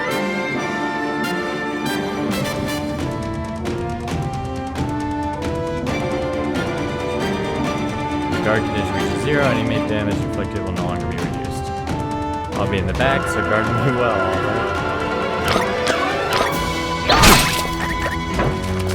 Oh. I missed it.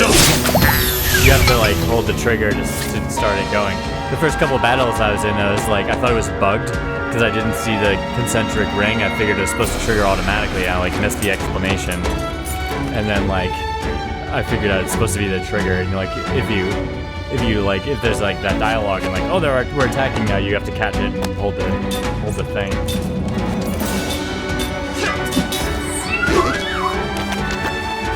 Casting a spell. There's a little hint for you to see the action order display on the bottom.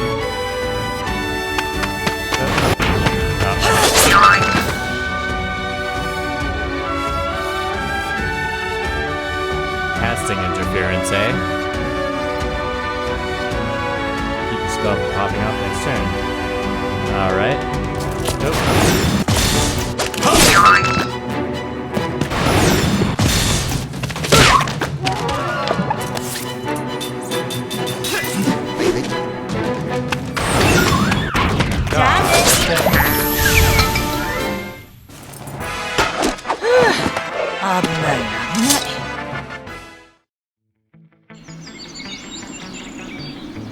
Alright. Spells can be bought in stores. Spells can only be used when you equip the skills. Question. Black magic.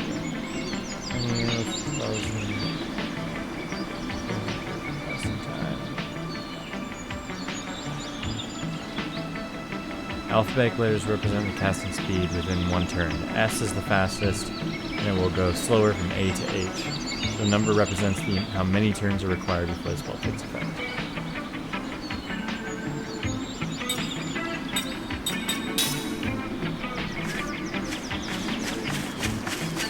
Alright. Oh, I thought I saw an item there. Ram the tree. You always gotta be on the lookout for that stuff, I guess. Now I can just keep ramming it for whatever reason.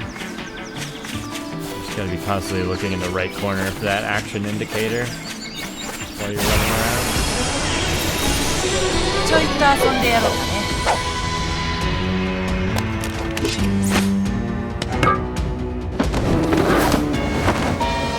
Alright, well now we know sort of how this order works. So that they're all front row. But now we know that you select all the actions and then the action happens. So like these two obviously can attack, but I could try the spell with him. This flare spell. Maybe I want to attack a different one with him.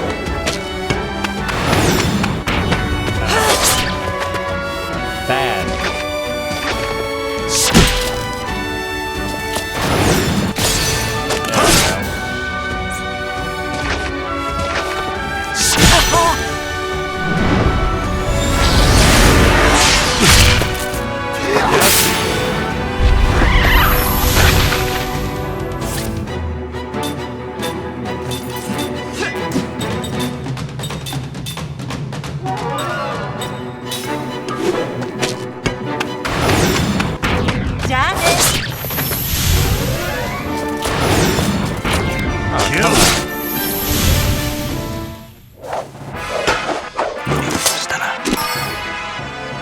Isn't this front-back order system an Octopath, or is it FF10, maybe 13? People in the front. Yeah, I know I've definitely seen it in Final Fantasy games before. I can't remember specifically which one. We got 3 points of SP there, that's good. Okay, so now I need to change up my spell learning. Yeah, the row thing, I think you had it in Octopath? Front and back row?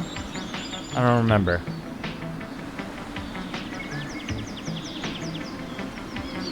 I know that a lot of games have like front and back row formation, but it doesn't always affect like extra damage or anything like that. Oh, Xenosaga has that.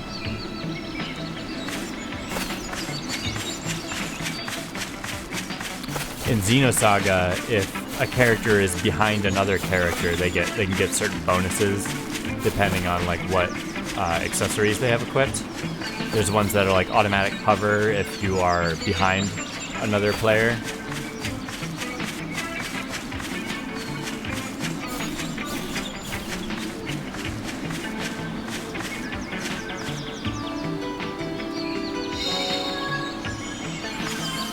A mana herb. Speaking of which, we need to switch up our stuff and maybe do some healing. Don't have any healing spells yet. I should probably get on that. Who needs health? This isn't really showing me the health bars here, which is kind of annoying. I guess he needed that though. Seth can wait for heals.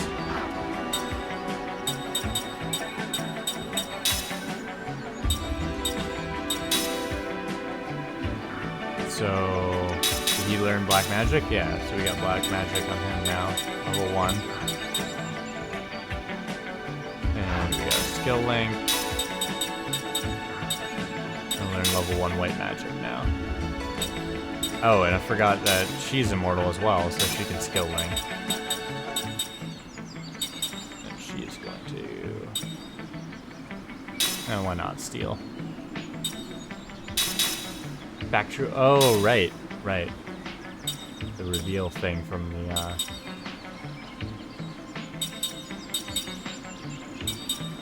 Weird how it shows it in both places, but I guess you still have to equip it. Alright, so we got steel.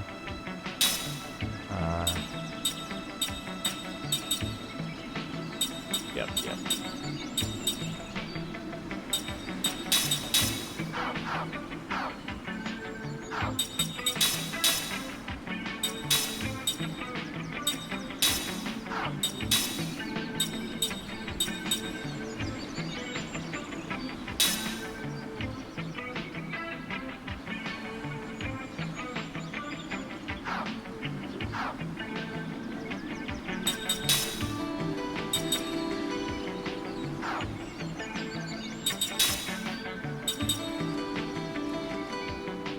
Interesting, he doesn't learn anything because he's not immortal.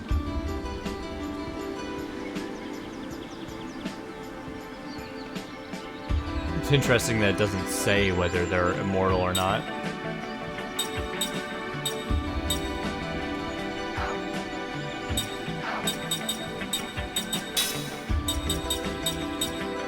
Got enough poison oils there, I need sticky tape.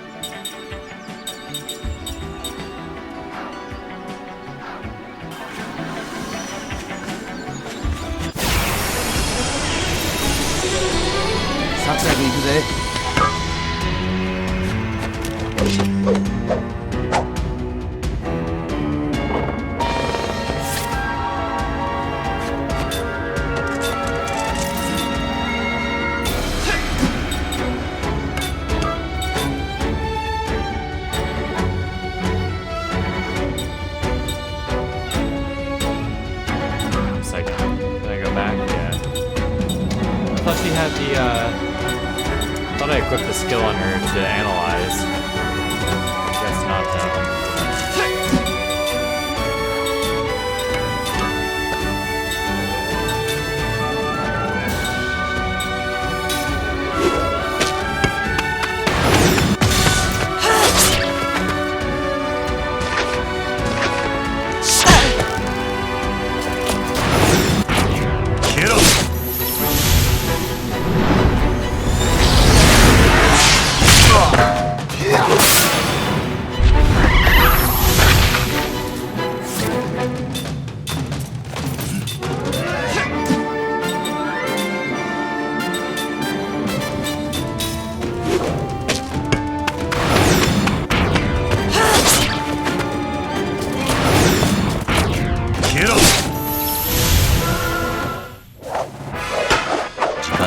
Tricky, or I'm just pressing the wrong button. I forget if it's Y or X. I've been trying random ones.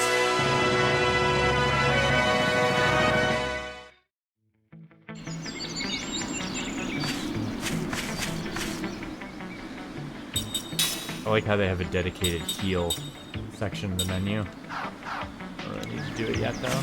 Oh, there's a zoom. Interesting.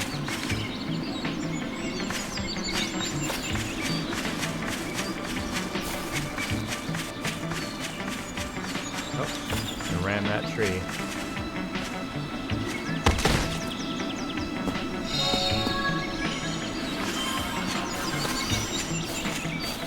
This is just gonna be one of those games where you have to like scour the edges of the map to look for items.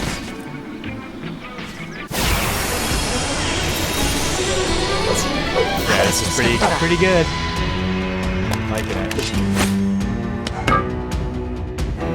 Ooh, different enemies. What do we got here? I guess I can do black magic.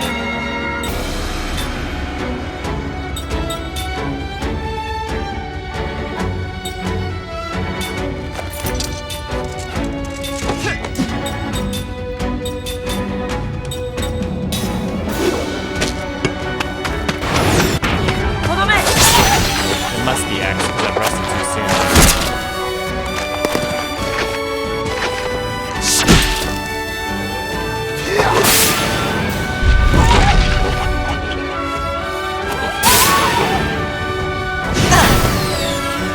Spellcasting deer. Oh, I guess it takes him 2 turns to cast Flare. Right, so that guy's in the back. That's why he did less damage.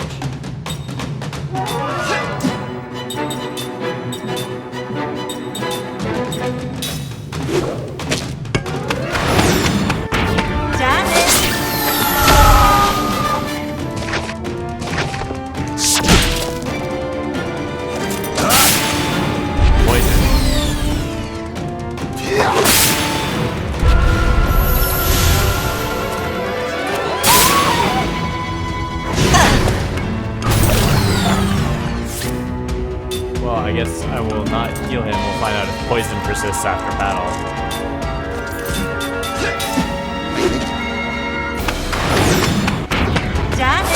Why do I keep... Maybe I have to hit it earlier than I'm thinking.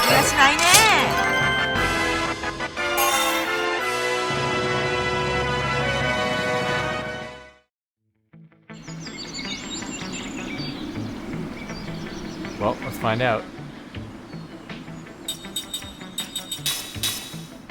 That had it. Yeah, looks like it goes away.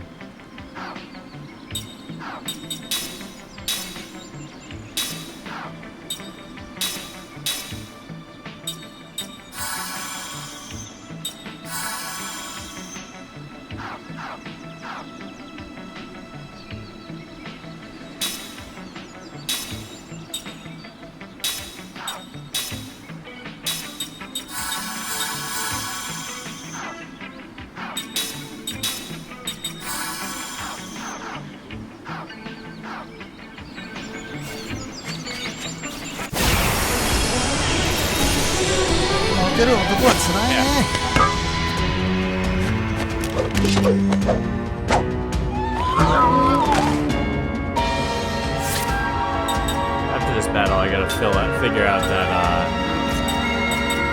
that scan ability.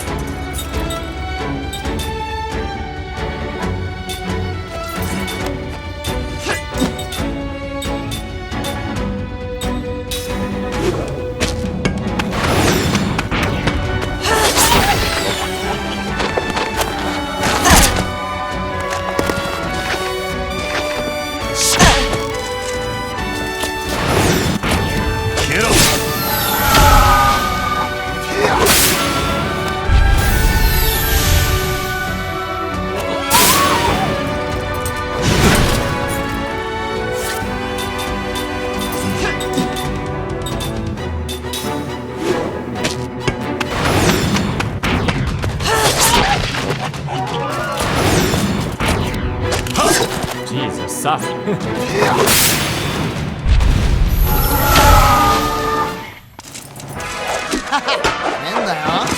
Gotta figure out what the timing trick is with that.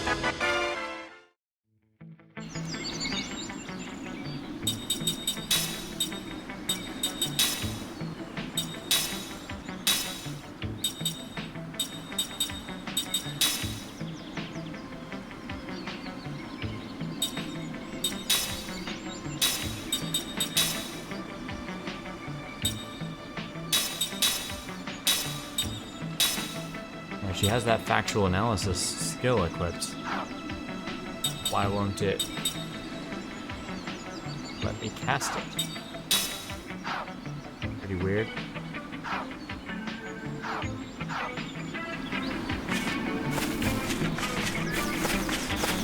Gotta scan this side for items.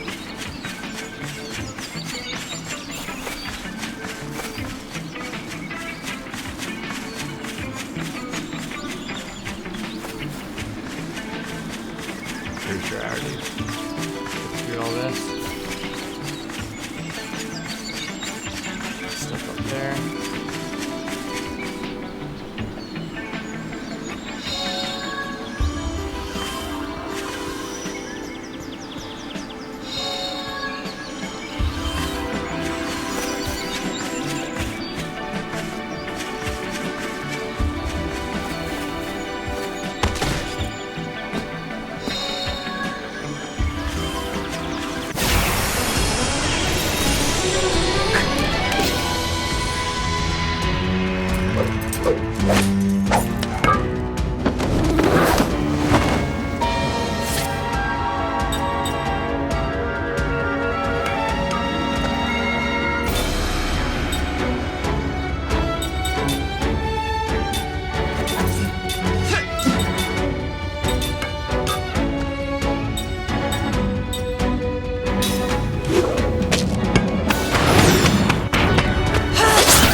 Gotta get good at timing. Ooh, this looks like a little item area, maybe.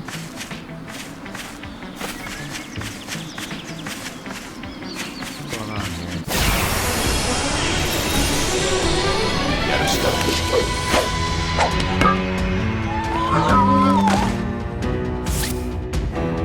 Right. So these games are all about figuring out the most efficient way to defeat the random encounters.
I've already been at this tree. Yeah, this is a loop.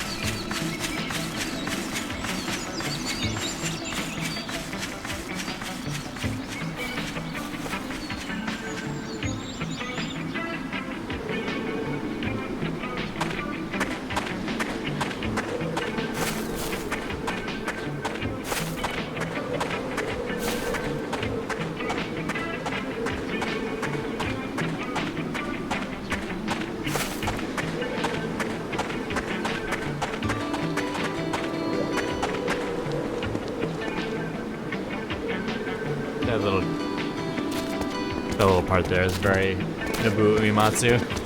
なあ頼むからさこれっきりにするから俺の頼みを聞いてくれよ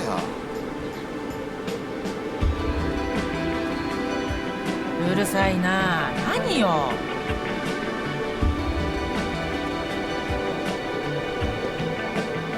だから何遍も言ってるじゃねえか山小屋で休もうってあんた文句ばっかりよね。いいか俺はあんたらと違って普通の人間なのどうする？いいだろう。ありがてえ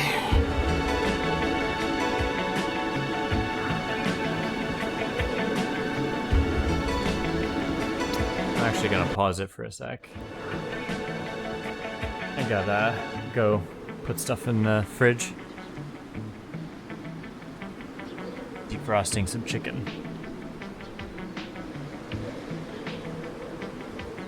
You kind of wish this game would get a Switch port. You love playing turn-based RPGs like this on the Switch.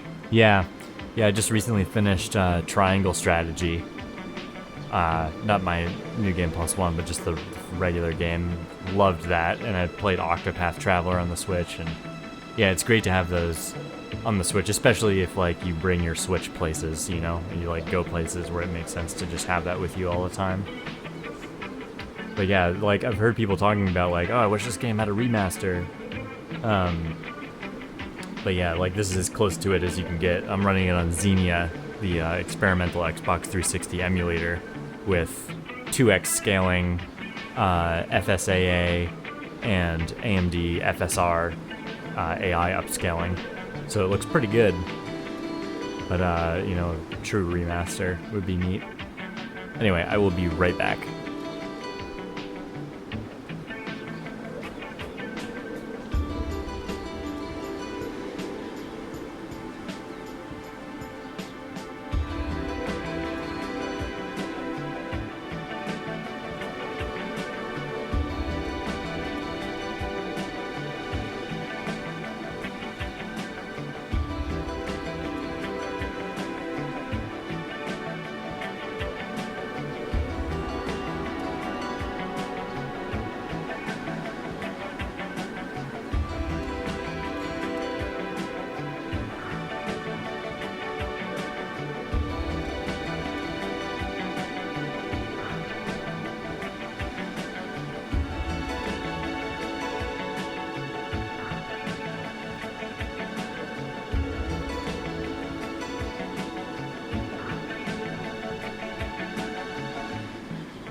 camera's not active, but the audio is. I will mute it.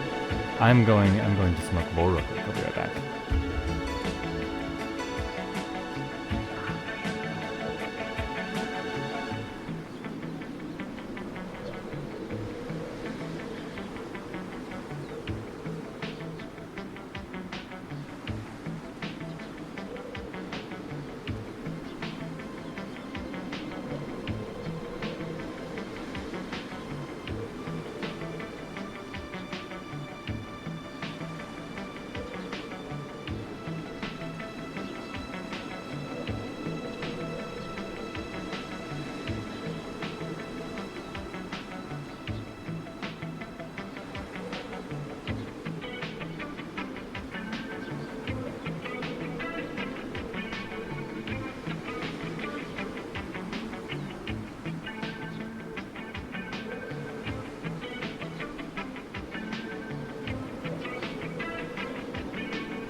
No.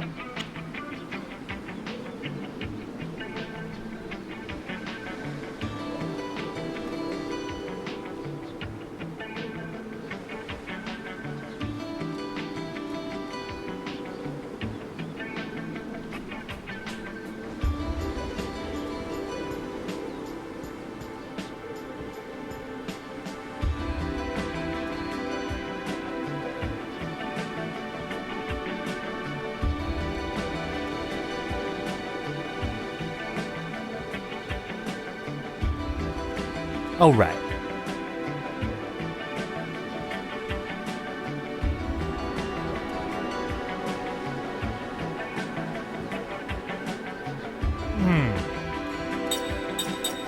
Technically, you could play this game on the Switch if you were on your local home network.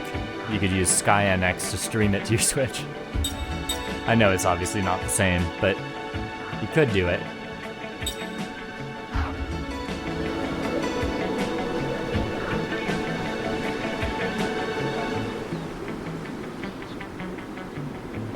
Why didn't it open the door?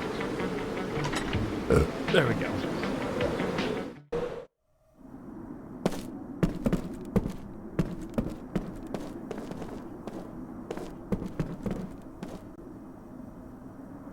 The road to the peak lies beyond this door, I guess. It's getting late, though. How about we call it a night? Not before I've searched for items. There's vases to probe.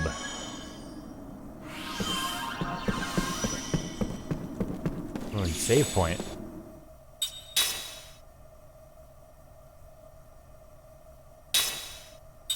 Maybe I should have waited to do this until I scouted the whole place.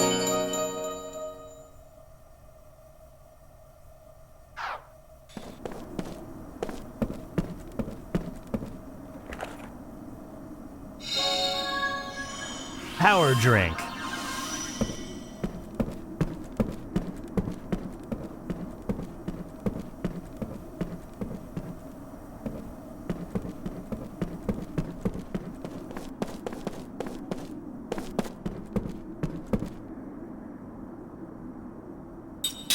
Oh yeah, bro, I'm not doing scouting.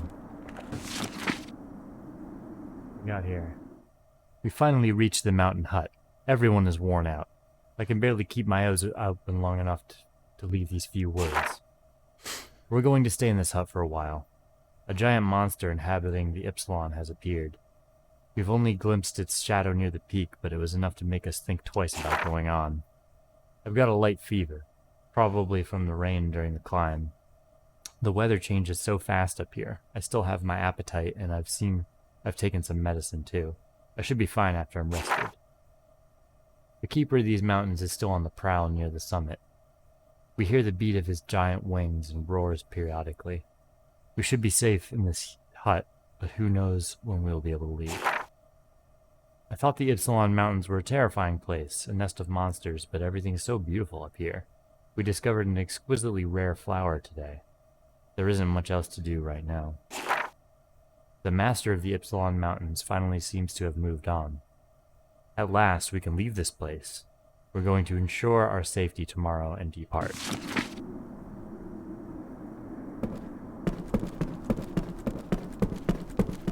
Items. Where are my items?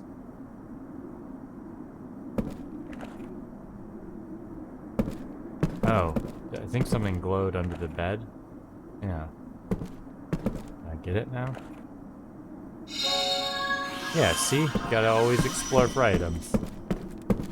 Shield obtained. Was that a spell or something? That icon.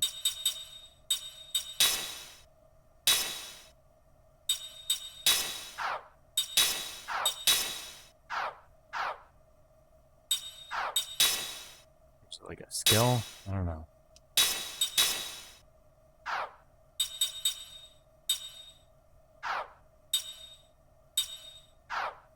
Item? That would make sense, I guess. Storage seed that grants an extra skill slot to an immortal. That could be kind of useful. I'm going to hang on to that for now, though.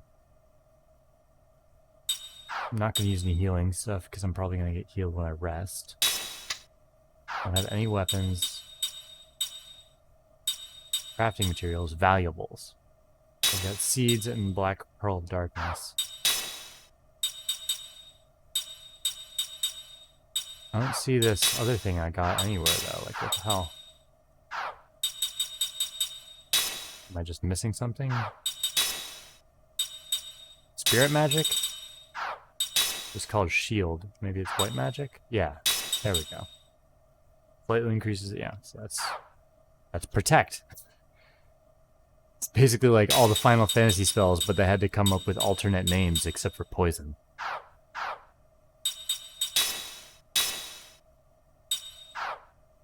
Alright, so do I need to shuffle these at all? No. Still learning Black Magic 2, learning Black Magic 1. Okay. Go save one more time and then we'll do that.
どちらか一方だけでも記憶を取り戻すようなことがあればこれを使え。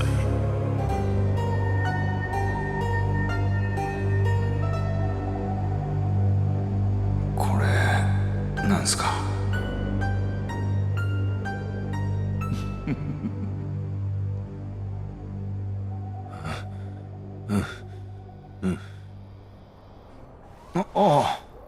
ちょっと眠りつけなくちゃな。少し羊でも数えたら眠れるかなと思って。本当にそれだけか？本当にそれだけっていうのはどういう？分かってるんじゃないの？いや、わかんね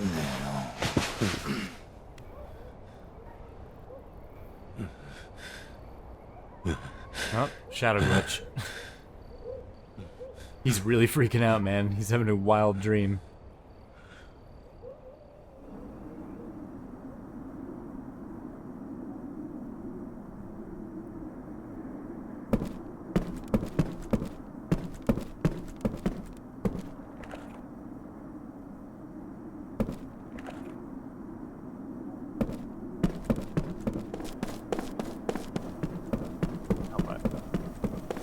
Save again.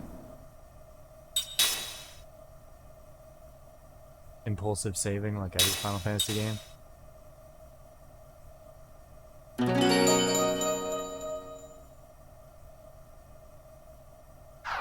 Knowing how it has to check the save games each time after you save. It reloads that window. Oh, there was a probe there I missed. Do I get to confirm it?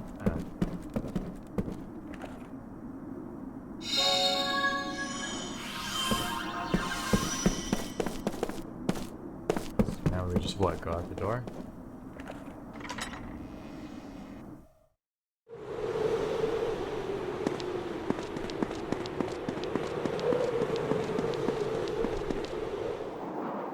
風が湿ってる。ああ、一雨来るねこれ。俺の体は空気の変化に敏感でね。昔ひいおじいちゃんに授けてもらったスーパーセンスっての持ってるわけよ。ほら見ろ、やっぱりだ。雨降っただろ。見ろ、分かったか？どうだ。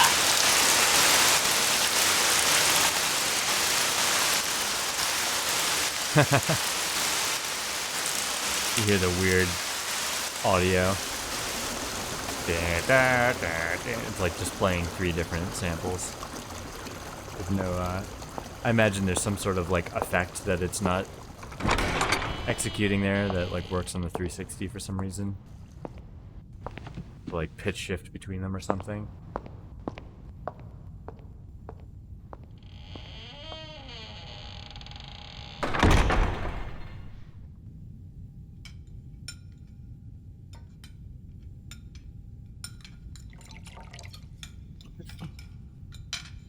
Yeah, the soup physics. Some prime soup physics. Who fucking eats soup?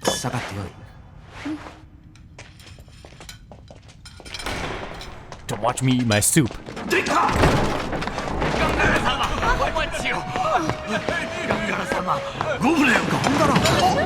Fuck your soup. ガンガラ、お前何を？お待ちを。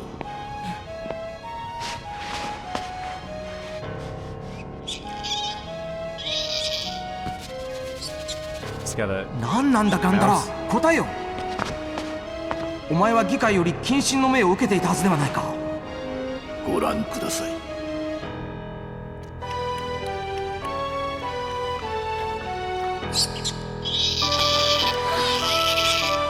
That's cruel and unusual treatment of animals.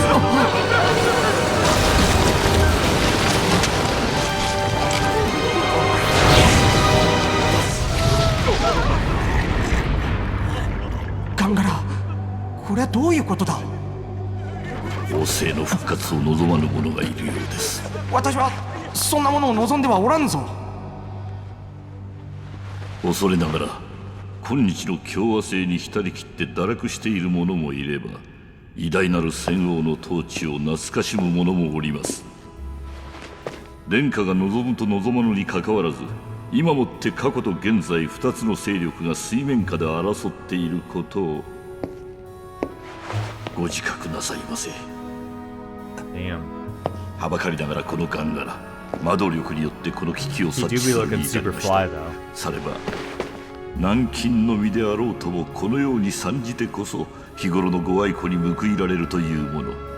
何、我が屋敷よりここに来る手立てなどいくらでも。しかし外に出たことがロクシアンに分かれば、お前とて今以上の公金を受けるのではあるまいか。自分の身は自分で守ります。私は我が身を守れぬ。お前が来てくれなければ、あのネズミのように。私がおります、殿下。No, he's evil. Instantly, from looking at him, he's got that fucking look about him.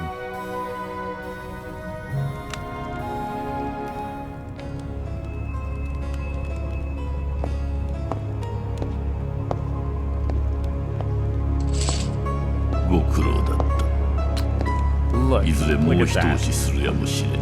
その時は頼むぞ。He staged the whole thing.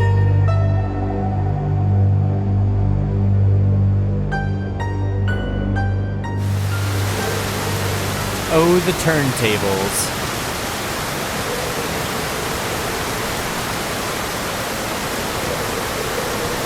That's some prime fog effects right there.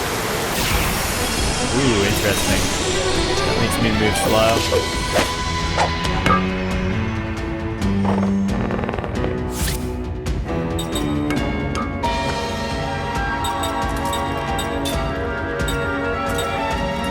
Yeah, I think this game would do well on the Switch, like with a true port.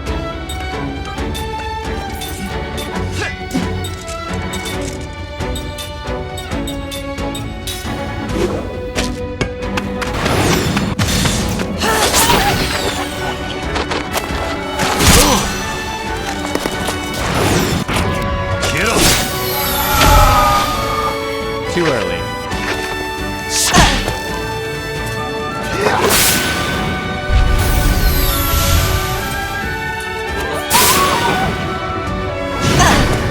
I love how they just changed Earth to ground.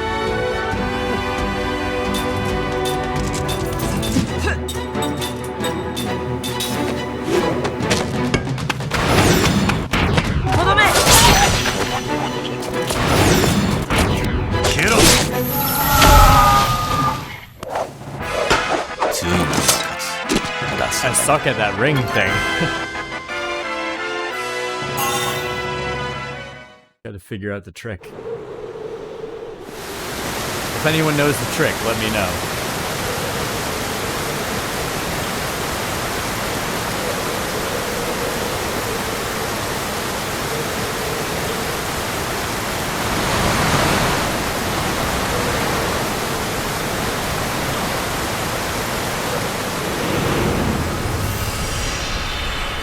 Ooh, story time.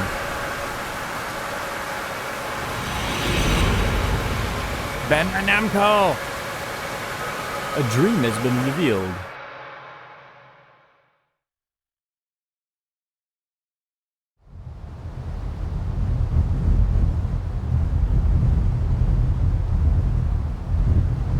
The Upstreamers.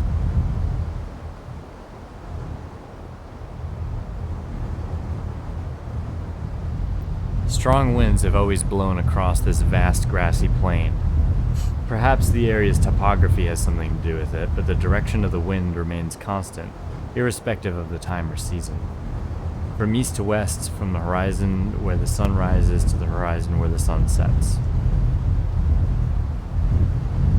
Swept by unceasing winds, the misshapen trunks and branches of shrubs all incline to the west. Tall grasses do not grow here, and the grasses that do grow all lie flat on the ground, bending westward. Caravans and herding folk traverse the single road that crosses the plain. They do not come and go, they only go, moving east to west, using the wind at their backs to gain distance. Travelers heading west to east always use the circuitous route that snakes around the southern mountains. It's much farther that way, but much faster than crossing the plain head-on into the wind.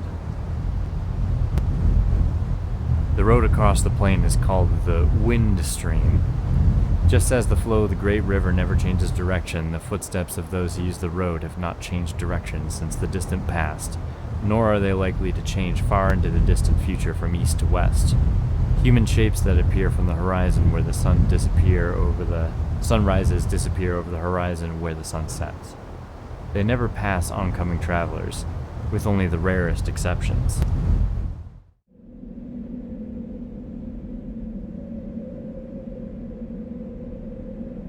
The first time she passed Came on the windstream, the girl was just an infant. So, was my grandmother alive then? In response to the girl's untroubled question, Came smiles and answers, "She was, and I remember what a nice old lady she was, too."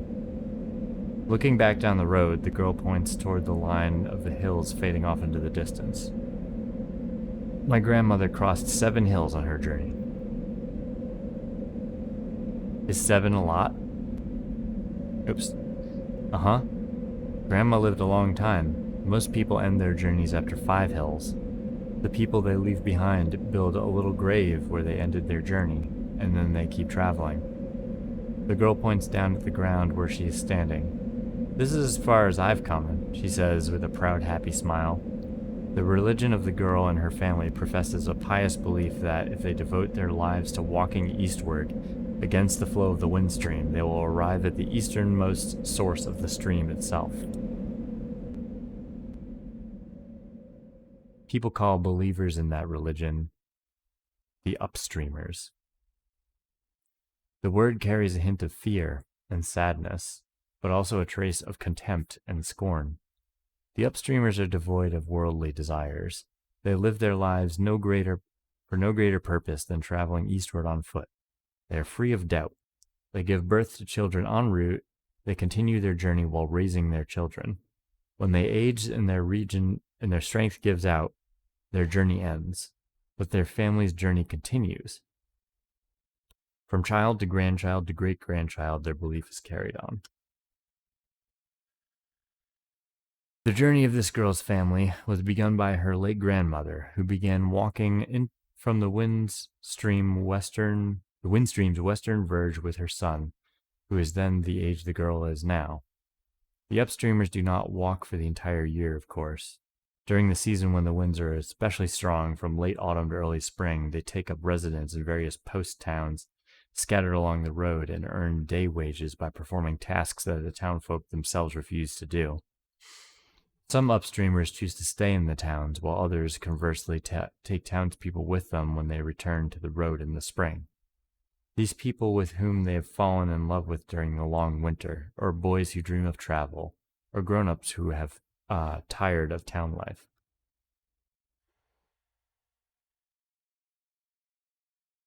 The stream looks like it's lagging again. Such are the reasons the townsfolk look upon the upstreamers with complicated gazes. The girl's mother was one of those who joined the journey midway, and the girl herself, some years from now, might fall in love with someone in a post town somewhere. She might choose to live in the town, or she could just as well invite her lover to join her down on the road.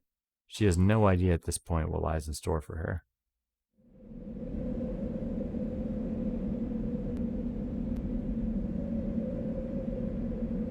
The girl's father calls out to her, "Time to go." Their brief rest is over. She seems sorry to leave and stands up reluctantly. "Too bad," she says. "I wish I could have talked with you more. But we have to get to the next town by the time the snows start." Constantly exposed to headwinds, her cheeks are red and cracked, her lips chapped, but her smile is wonderful and she wishes Came a safe journey. It is the serene smile of one who believes completely in the purpose of her life, without the slightest doubt.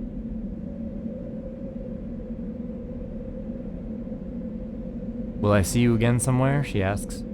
"Probably," Came answers, smiling back at her. But he can never match that smile of hers. He is now in the midst of a journey that will take him beyond the western end of the windstream. He heads to the battlefield as a mercenary, and by the time the western battle is over, a new battle will have begun in the east. It will be a long, cruel journey with nothing to believe in. When he meets the girl again along the way, Came's smile will have taken on even more shadows than it has now. Perhaps as a parting gift of sorts, the girl sings a few short lines for him. This wind, where does it blow from? Where does it start its journey here? Does it come from where life begins? Or does it begin where life ends? I don't know if that's how she sang it. Goodbye then, the girl says, trudging on, one labored step at a time, hair streaming in the headwind.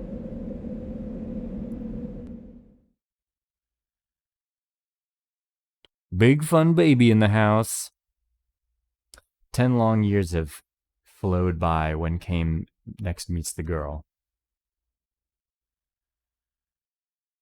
It is spring, when the grassland is dotted with lovely white flowers. She has become the wife of a young man who does tailoring and shoe repair in one of the post towns. This is my 3rd spring here, she says, patting her swollen belly fondly. In a few days, she will give birth to a child. She will become a mother.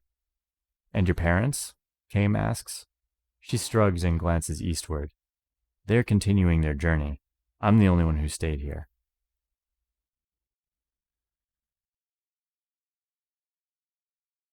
Kame does not ask why she has done this. Continuing the journey is one way to live, and staying in a town is another. Neither can be judged to be more correct than the other. The only answer for the girl can be seen in her smiling face. But never mind about me, she says, looking at him suspiciously. You haven't changed one little bit from the time we met so long ago. For the 1,000-year-old Kame, 10 years is nothing but a change in season.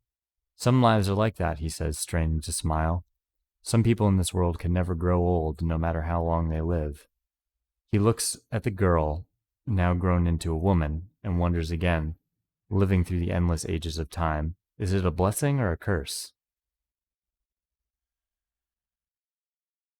Kame's remark hardly counts as an explanation, but the girl nods with a look of apparent understanding. If that's the case, she says, you should be the one who goes to the place where the wind begins. You'd be the perfect upstreamer. She could be right, after all. The lifespan given to humans is far too short for anyone to travel against the flow of the wind stream as far as the starting point of the wind. Duke Nukem voice is the only one I can do. That's a deep voice. Still, Kame responds with a few slow shakes of his head. I'm not qualified to make the journey. No, anybody can be an upstreamer. Anybody, that is, who wants to see where the wind starts with his or her own eyes. Or their own eyes. Having said this, however, the girl asks with a touch of sadness, no one has actually seen it though, I guess. You like the regular voice? Okay, we'll go back to that. The place where the wind begins. That place is nowhere at all. Even if, after a long journey, one were to arrive at the eastern end of the wind stream, the wind would be blowing there too. And not just an east wind, west wind, north wind, south wind. Winds without limit, without end.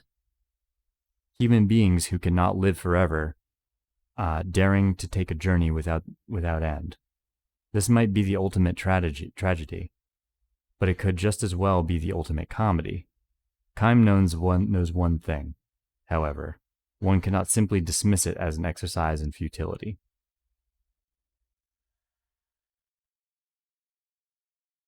How about you, he asks the girl. Aren't you going to continue your journey soon? She thinks about this for the space of a breath, and caressing her swollen belly, she cocks her head and says, I wonder. I might want to go on living the way I am now forever. Or then again, I might feel that desire to reach the starting point of the wind. Calling me a simp, bro? All the upstreamers, without exception, say that you can never know what might trigger a return to the journey. One day, without warning, you slough off the entire town life and start walking. It is not always a matter of running into an upstreamer and being lured back to the road. Plenty of people set out on their own all of a sudden. The teachings of the upstreamers say that all human beings harbor a desire for endless travel. They're probably not aware of the desire because it is stashed away so far down in the breast that it is deeper than memory. The instant something brings it to the surface, a person becomes an upstreamer. Even you have the desire, the girl says to Kime. I wonder. It's true, she says, no question. The look in her eyes is as straight on and free of doubt as it was the last time he met her. Fixing him with that look, she points at her to her own chest. I haven't completely lost it myself, but I'm sure you're happy with your present life? Of course I am. Do you really think that the day will come when you will want to set on the journey even if it means giving up that happiness? Instead of answering, she gives him a gentle smile.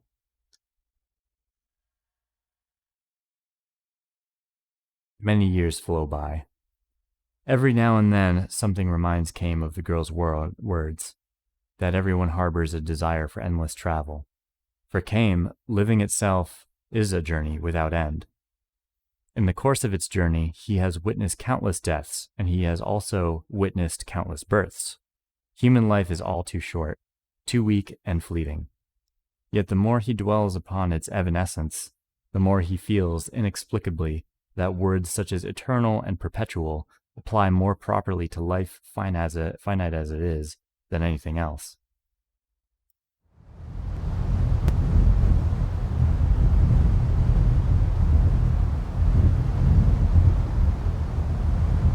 Traveling down the windstream for the first time in many years, Haim spies the funeral of an upstreamer. A young boy in mourning dress stands by the road, holding out wildflowers to passing travelers and urging them to offer up a flower to a noble soul who has made the long journey this far. Kame takes a flower and asks the boy, "Is it a member of your family?" "Uh-huh, my grandma." The boy nods, his face the image of one Kame knew so long ago.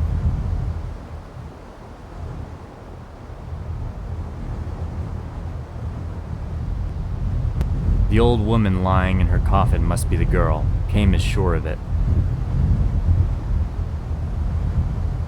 Grandma traveled a long, long time. She brought my daddy with her when he was just a little boy. See that hill over there? We started walking from way, way beyond it, and she got all the way here. So the girl must have set out on her journey after all.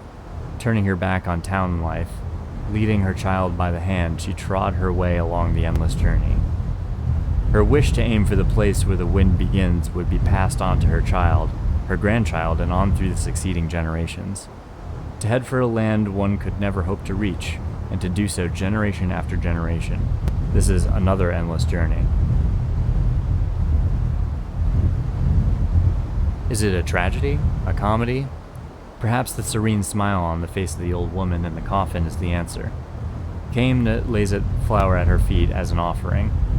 The family members who have traveled with her to join in song for the departed. This wind, where does it blow from? Where does it start its journey here? Does it come from where life begins? Or does it begin where life ends? The wind blows. It sweeps across the vast grassland. Kame takes one long, slow step toward his destination. "Have a good trip," calls the boy. Red and cracked as the girls were so long ago. Why is there an apostrophe there? I don't get it. Anyway, his cheeks soften in a smile as he waves to the departing traveler.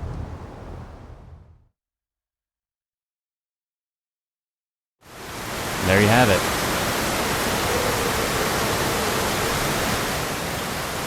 So, a bit of context if you guys have never heard of this game.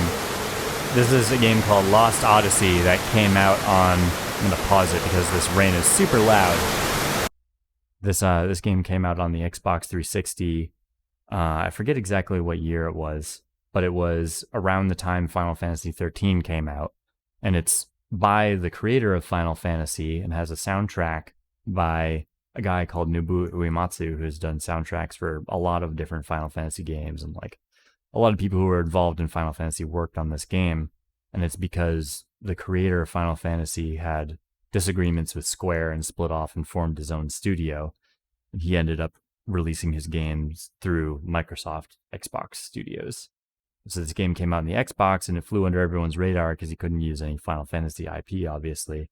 But this game is, a lot of people call it the true Final Fantasy 13, because Final Fantasy 13 was actually not well received, and this game is much better than it. So there you go. That's the background behind the game. Except for the story is that this guy Kaim in that story, he is 1,000 years old and has amnesia, and he is remembering various stories from his 1,000 years of life. And also, it's a JRPG.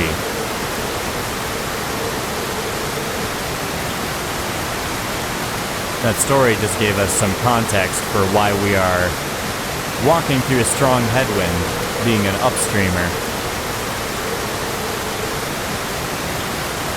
I was trying to figure out if the sprint button does anything. It doesn't seem like it does anything.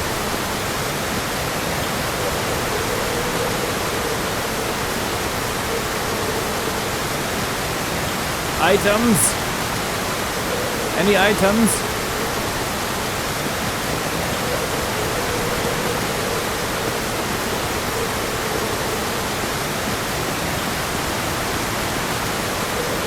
Oh, there's one.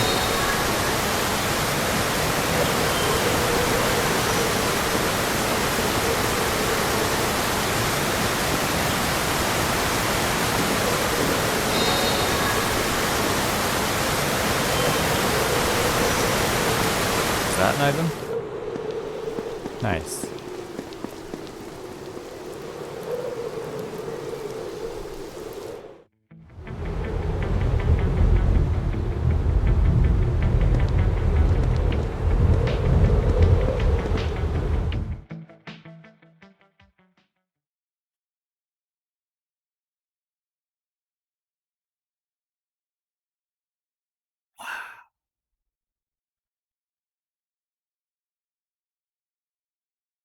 No audio. I'm freezing here. Hey, turn around. Whoa, what a view. Wow, what is that? They've had voice acting this whole time, so I haven't come up with voices for them. Oh, the Grand Staff. That light has got to be magic energy. The staff must be leaking. I've seen that. I've seen that somewhere. Seen it? Where? Our audio's back now. This Xbox 360 emulator is still a little rough around the edges.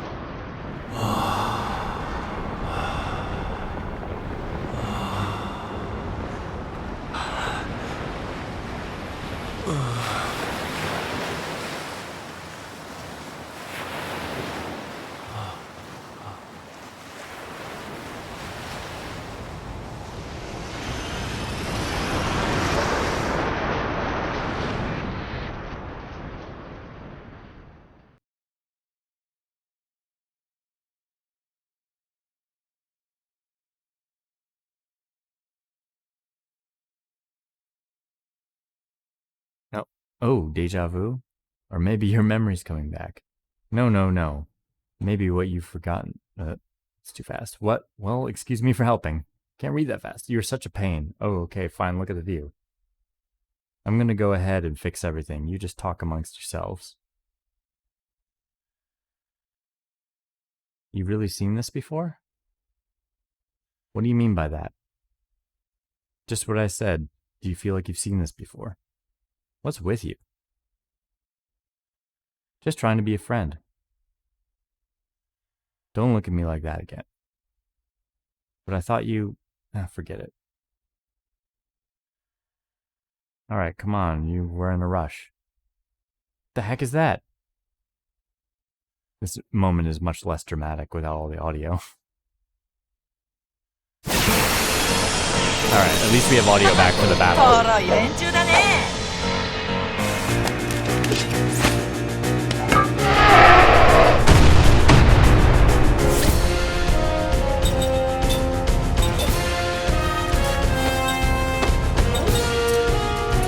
Well, experience in Final Fantasy games would tell me that monsters like this would be weak to wind. So I'm gonna try it out.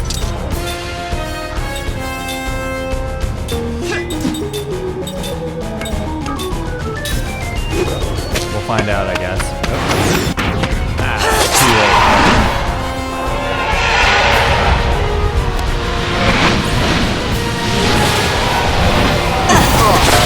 Oh, dang! This guy means business.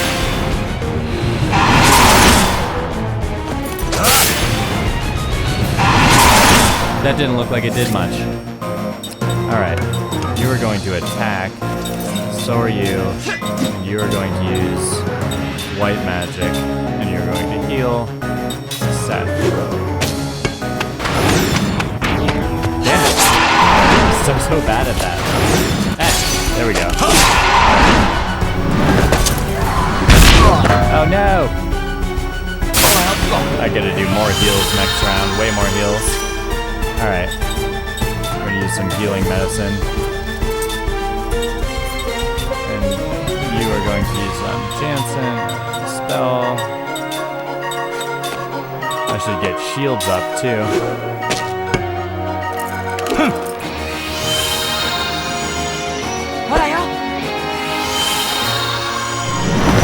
Uh-oh. It's a good thing I used that healing medicine. Yeah, alright. So we need more of that.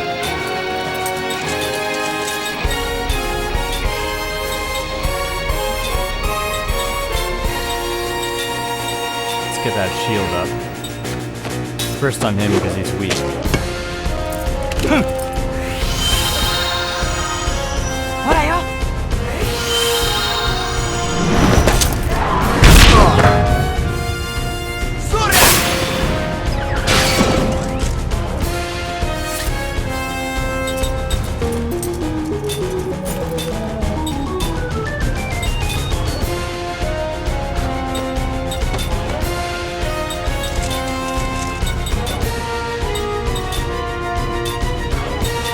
Gotta get more shields.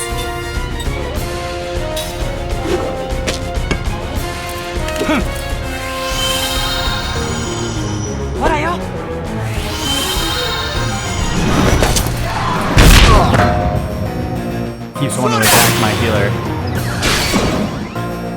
Does not like my healer.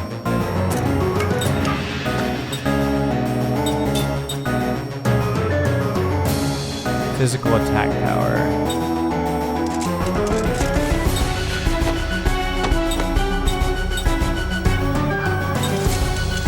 Not yet.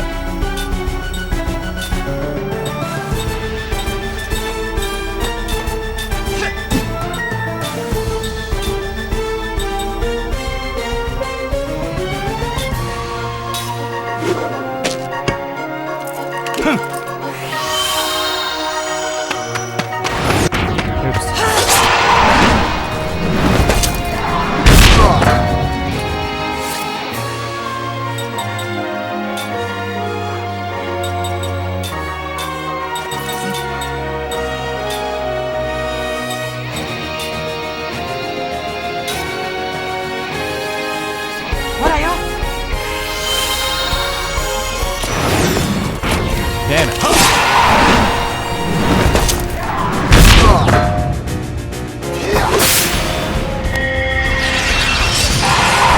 Ooh, that was good.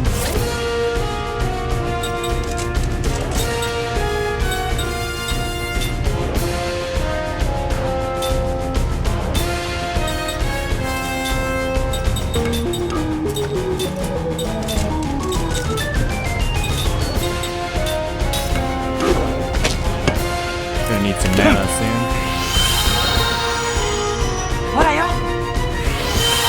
Forgot to equip white magic on Seth. She's probably learned it at this point.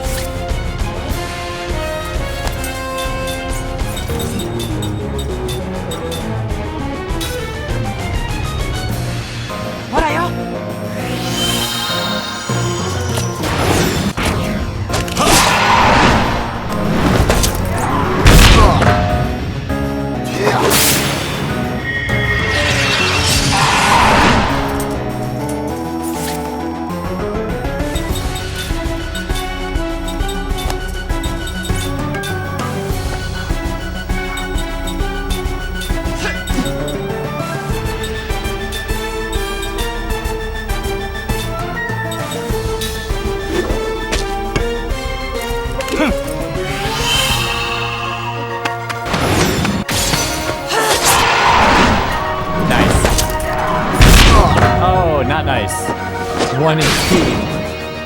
I thought I cast a heal. So I did. I wonder what that shield actually does.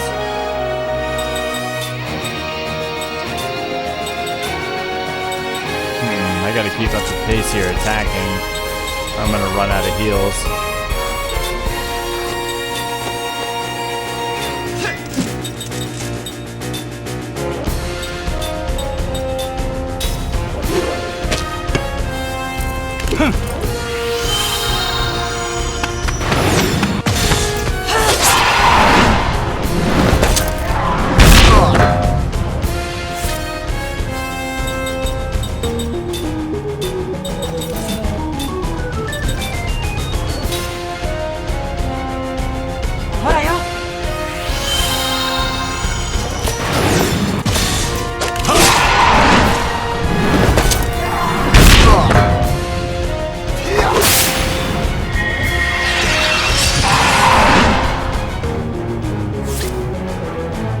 Tough. 9 heals left.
I should have been casting Flare this whole time.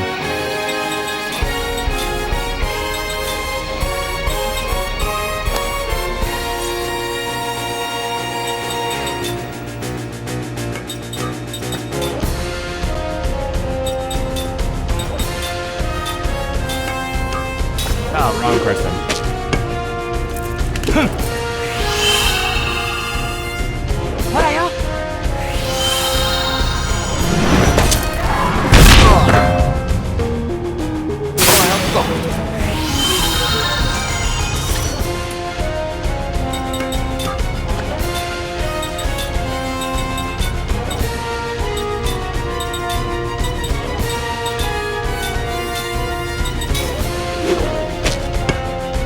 Probably overhealing.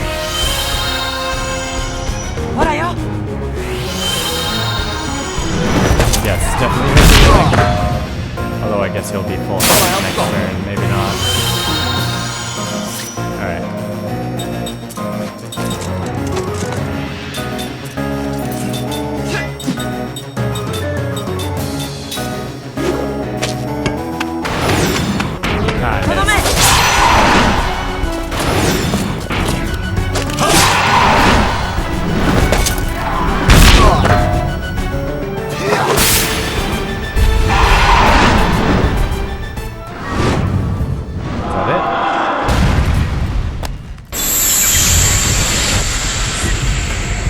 Nice. Classic JRPG experience right there. That's what I like to see. Ah, and I didn't have some skills set up to learn, so that SP I think went to waste. It's a shame. なんとか終わったね。 At least we got audio back. 何落ち着いてんだよ。危なく食われるとこだったぜ。あんたは少しぐらい食べられた方が口数も減ってちょうどいいんじゃない？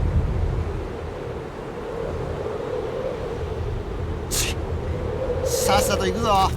急いでるんだ。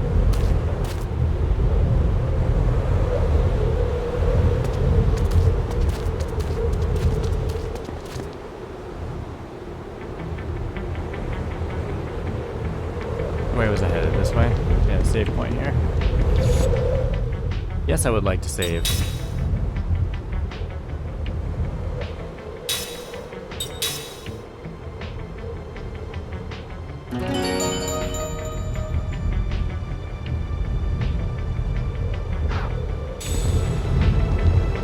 Alright then.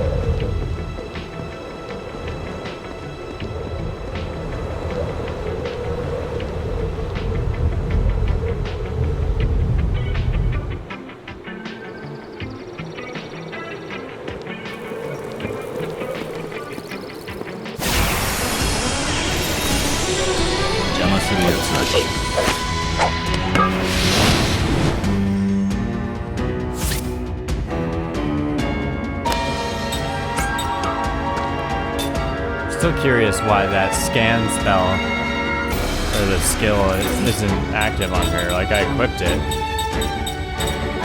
I don't have it. Doesn't have any spells.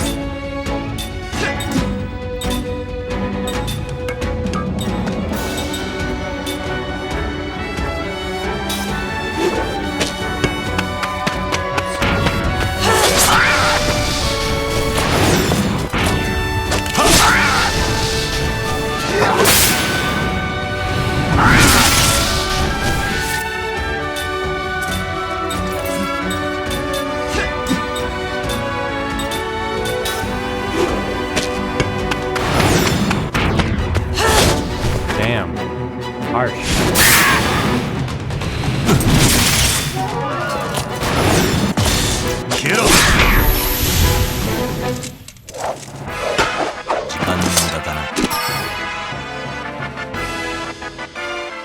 Oh yeah, I gotta rearrange my skill learning.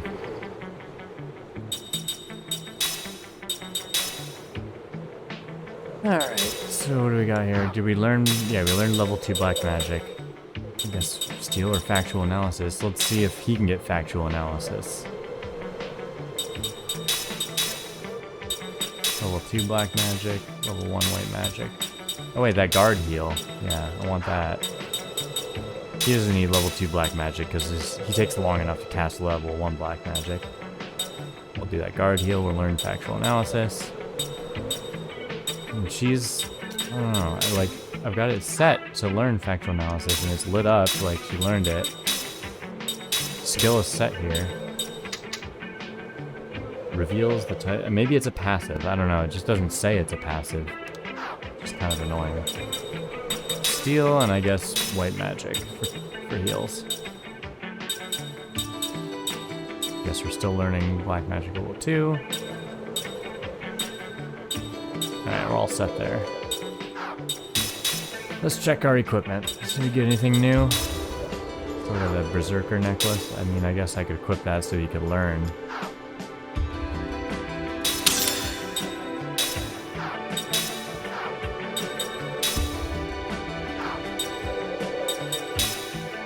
I guess that's gonna unequip that skill from him. Oh, interesting. So they learn that skill. Oh, alright. Price's attack boost, so he'll learn that. Put Hawkeye on him, I guess. We'll do Berserker Necklace. This guy's got Holy Knight Charm, and I guess he's mortal, so he doesn't learn. I wonder if it's passive, I wonder if you only have to have it on one of the characters. I don't know. It's definitely not an active skill because I couldn't use it.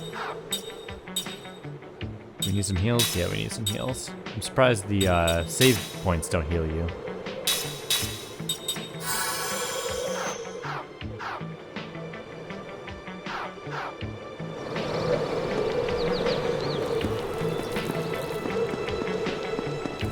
Gotta cross this janky ass bridge. I guess I can't. Yeah. Jump.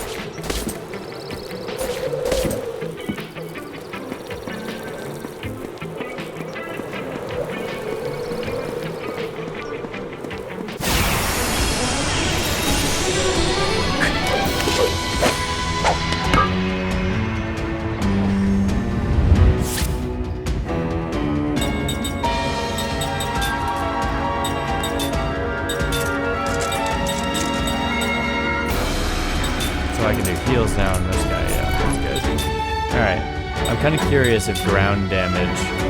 Oh, wait a second. Magic Pebble. Well, let's try all of them.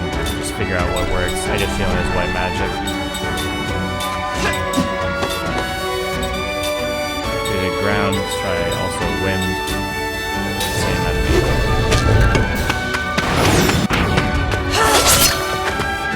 As expected, physical damage doesn't do much.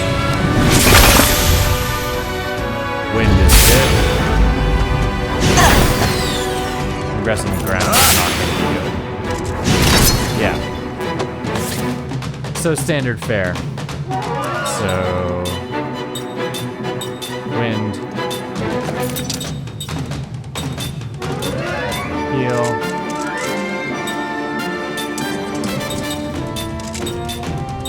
Wind.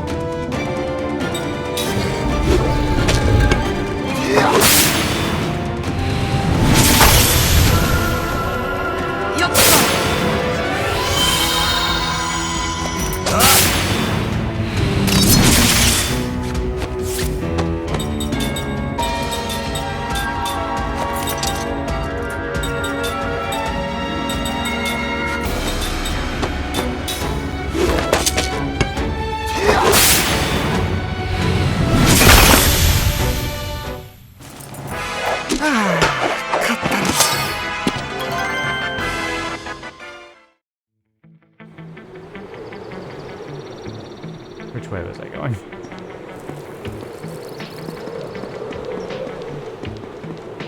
Yeah, I came from this way. Ooh, what's this? Nothing.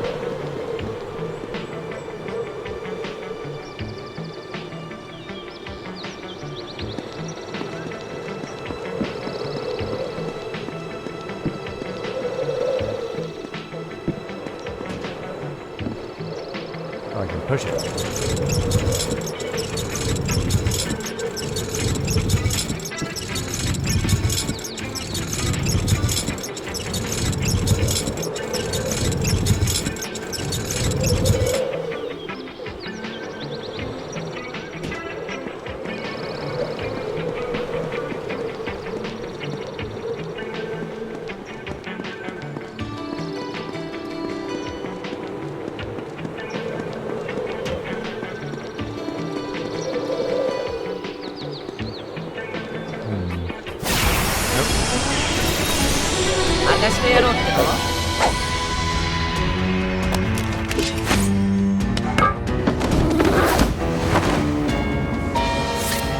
Alright, so we got some birds.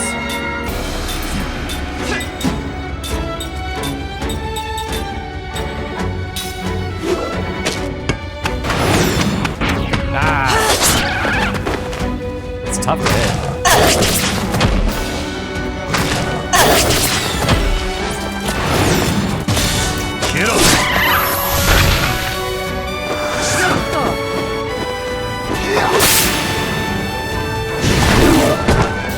Another thing I read about is that there's like a slight delay between the action and the audio in this emulator. I think that might be throwing me off. Excuses, I know.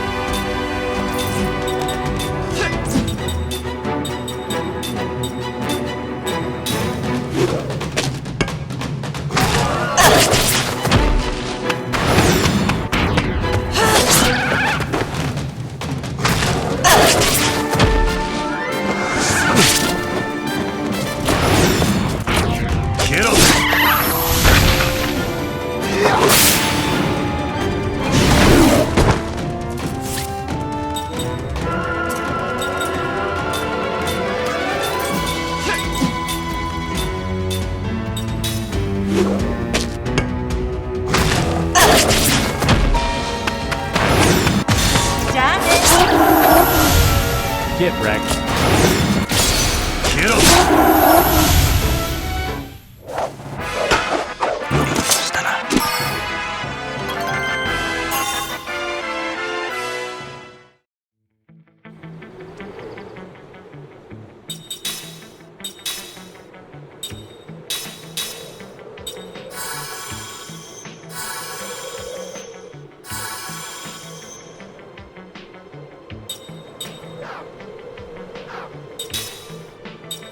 Running out of those mana herbs. You remember to pick up more of those.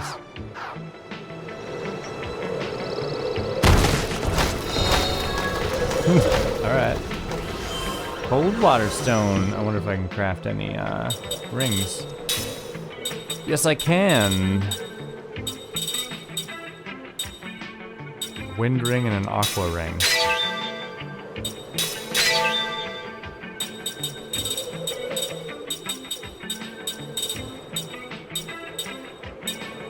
Right, so I do need to save the whetstones as alternate materials for these rings.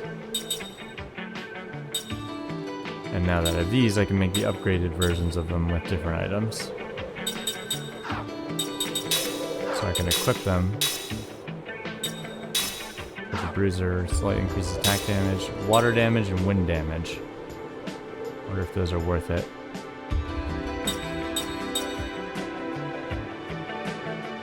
I mean, this is all only on basic attack stuff. It's the ring effect for when you nail the ring mechanic. So in theory, on this dude, it makes absolutely no difference because he never attacks. He's just casting spells the whole time.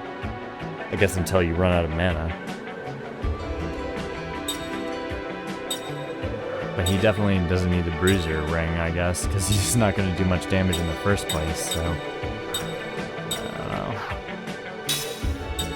Aqua ring, why not? Nah. These guys are doing most of the attacking, so I'm gonna want them to have the fancy ones that do extra elemental damage, probably. That's fine.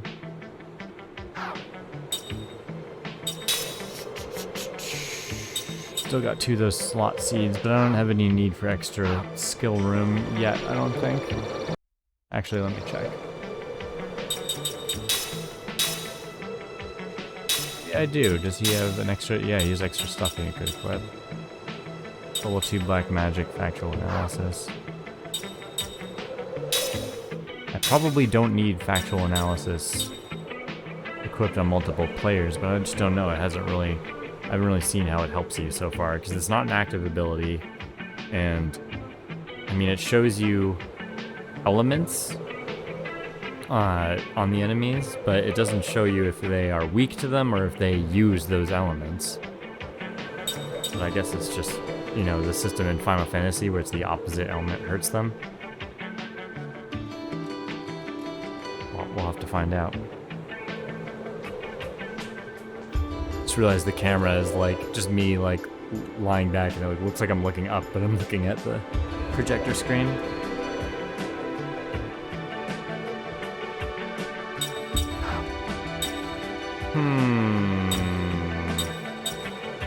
Well, here's a different skill rank.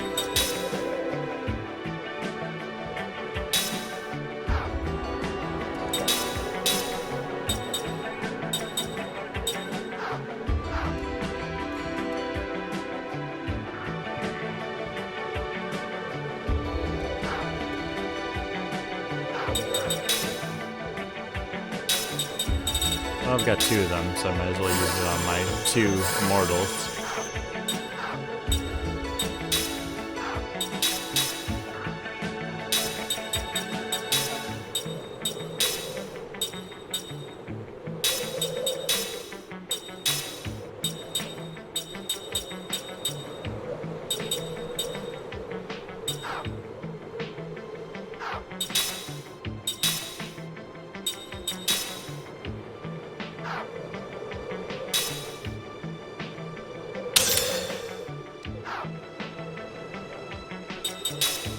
Probably useless because the other guys have it.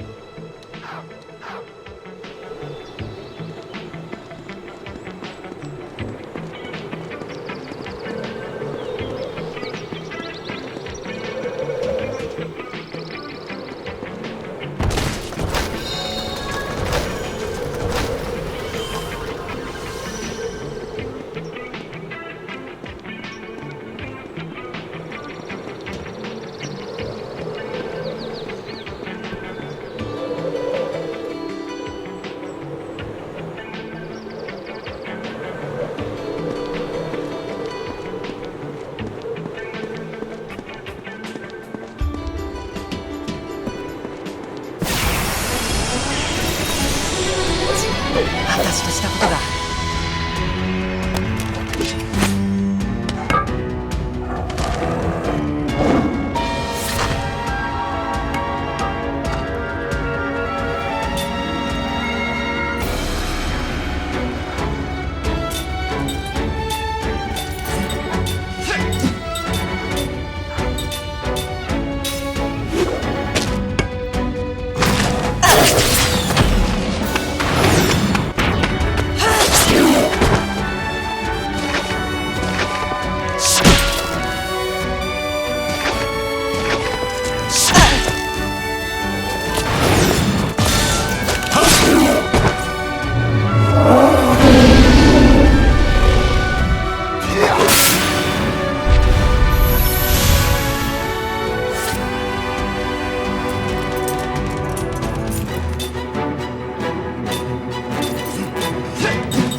I think the secret is to let go of the R2 button before, like, right as it gets to the ring, then pull out.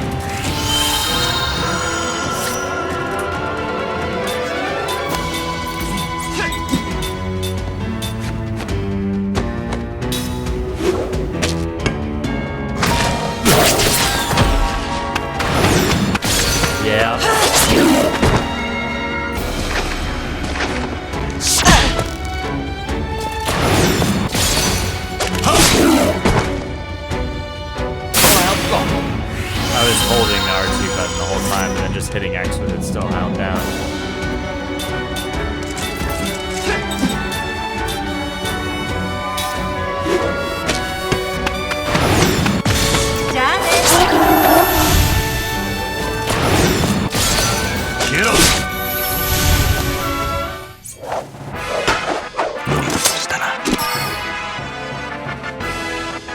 Sticky tape. That's what I needed to make that other ring.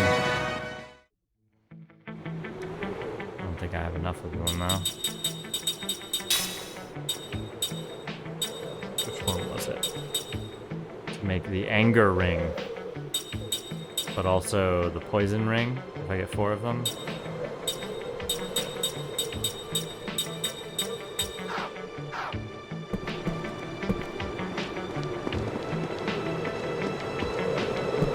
I probably gotta sign off at some point to make some food.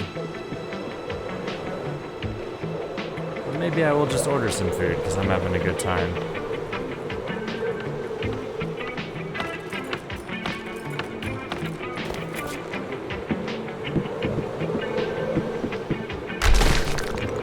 Next save point I find I'm gonna take a break at least and figure out maybe ordering some dinner.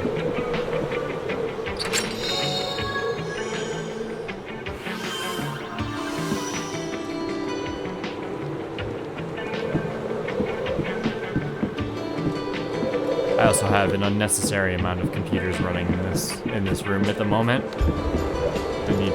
I have my Mac running to back up some files from an old Mac hard disk. And it's putting out extra heat in the room that doesn't need to be going on. When that backup job is finished, I need to shut it down. Is this where I came from? I just went down that ladder, didn't I? Yes. I came from here.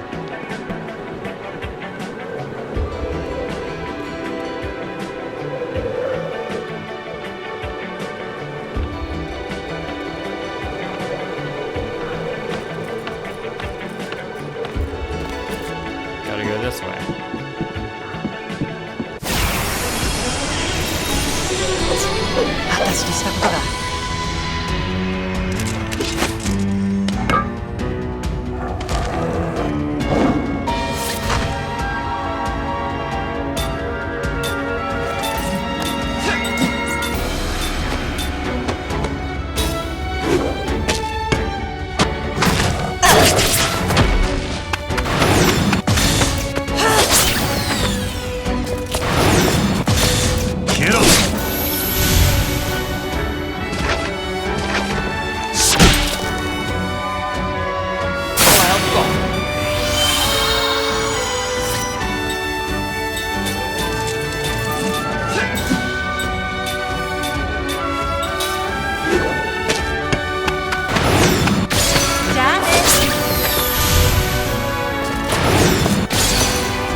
それだけだ。 I'm gonna get that poison ring in no time.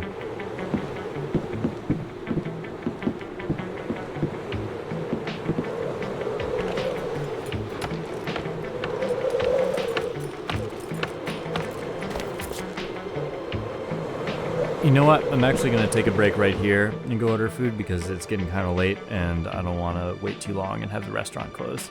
So I'll be back in a bit.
All right.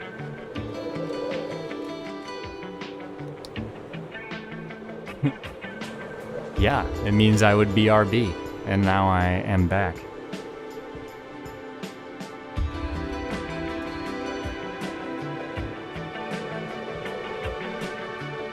There we are. Dinner is ordered.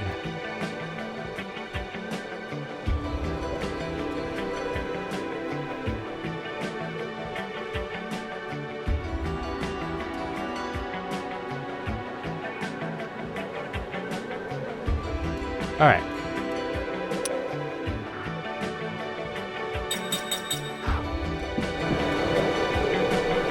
So I just come down this ladder. These games always have that issue. Like I walk away from the game and come back, and I forget if I'm at the bottom of the ladder. I forget was I going to go up the ladder or did I just come down the ladder? I think I just come down it though. All right, this guy's in the back row, so we got to beat these guys first.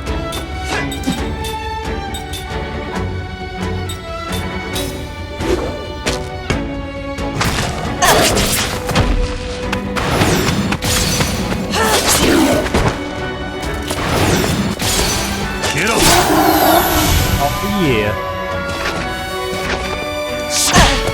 Hopefully he doesn't cast the spell on the guy in the back row.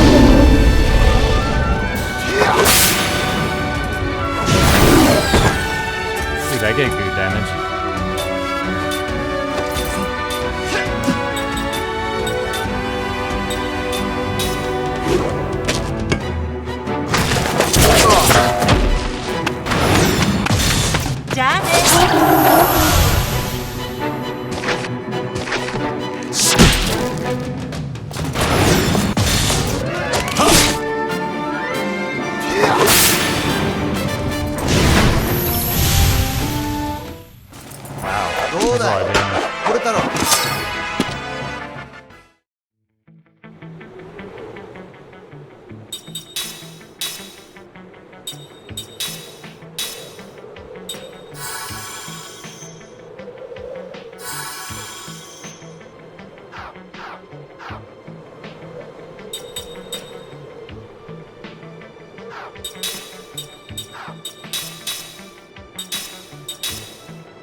Ooh, that was a bad move. Wrong item.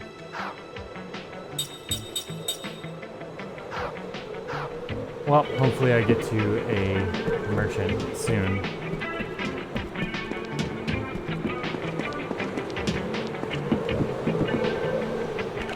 Oh, another ladder. But wait, there's maybe an item over there. No, no item. Just a blockade.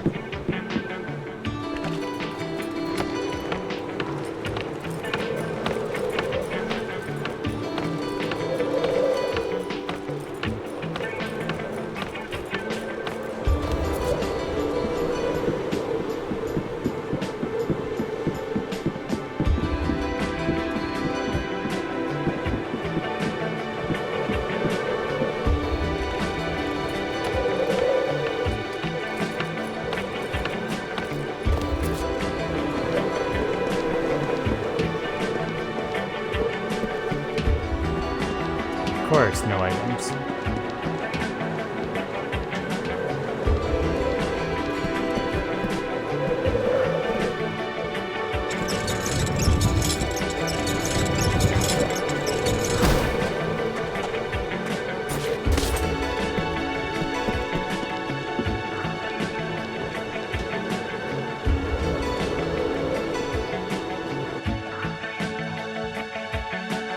World map.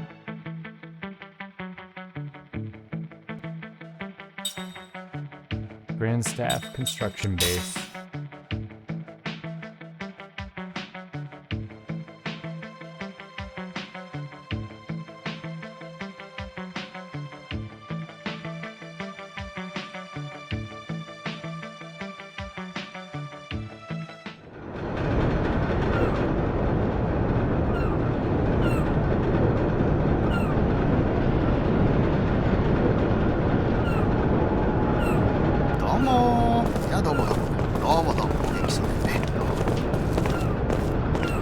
方々は。連絡は受けていないの。評議会から派遣されてきた調査隊なんだけど、私はせず、こっちは皆無。これはおまけ。おまけはないだろう。連絡を取ろうにも魔導機関が制御不能になってから魔導力の流出が止まらず、通信に支障が出ているんです。やっぱりおかしくなってんのか。じゃあまた小惑星を呼んじまうんじゃねえのか。小惑星何のことですか。今はここに避難していますが、それまでは流出を止めようと制御弁の設置などしてみんな頑張ってたんです。ですが3日前の暴走は途方もないもので。そしてあ I れ didn't が起 realize きた。 there are little faces on her shoulder armor.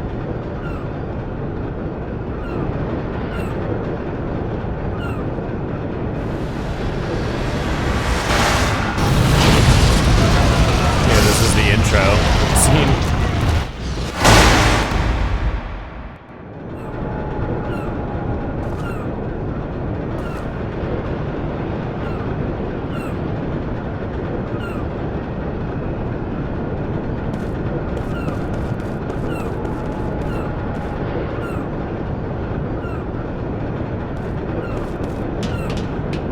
Save point.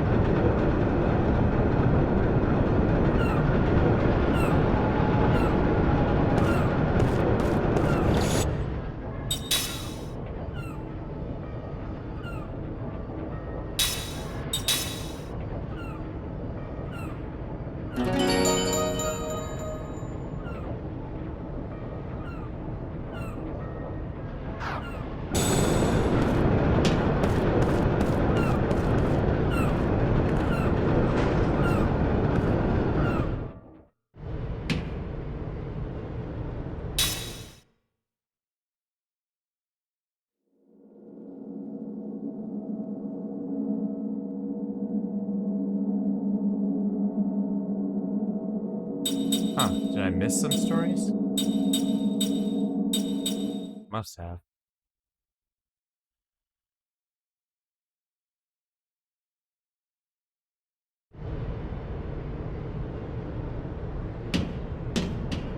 Or I wonder if they just unlock out of order.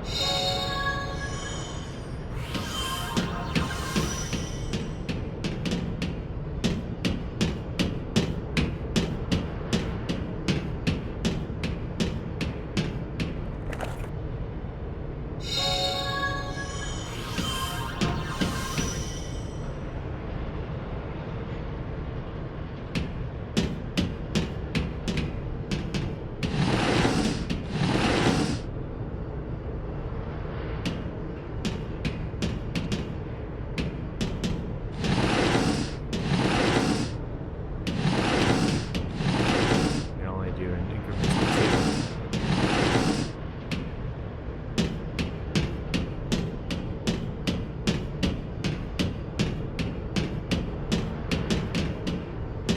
2. Walk over this like little gap. I'm gonna find a way in that other door somehow.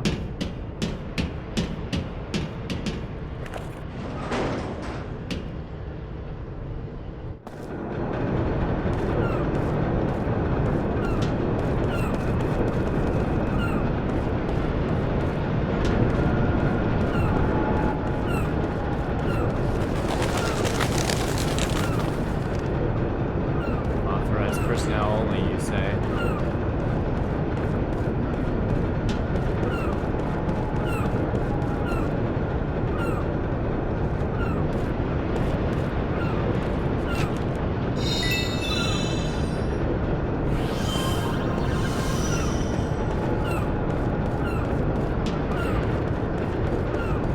Oh, you walked away.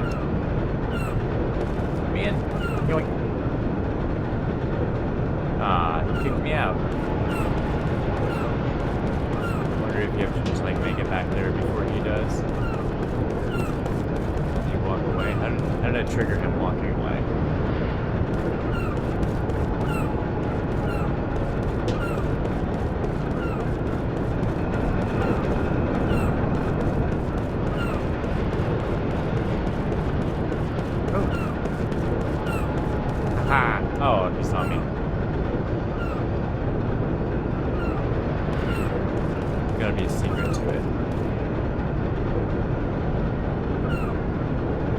Some of the scenes in this game have that coating of like Vaseline on them because this is the generation of games where they couldn't quite figure out environmental lighting, so everything is bloom lighting. Yeah, very much so. Especially when stuff like looks like out of focus, where they're trying to make stuff look like out of focus. It's like they can only apply the effect to the character itself and not like the area around the character.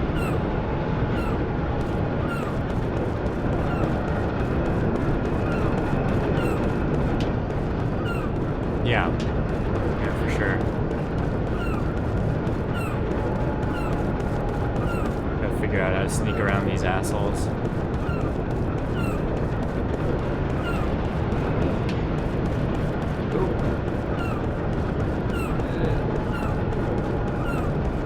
Get out of my way! No! I probably have to hide out there until he goes on patrol.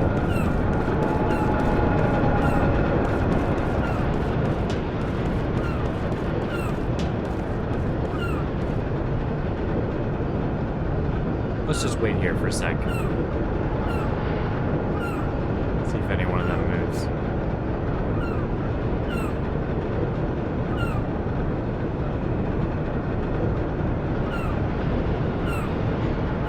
It seemed to happen on his schedule.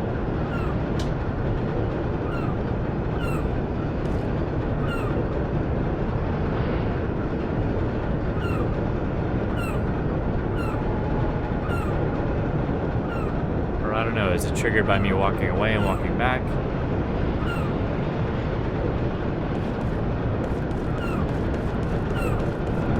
Or was that just a coincidence?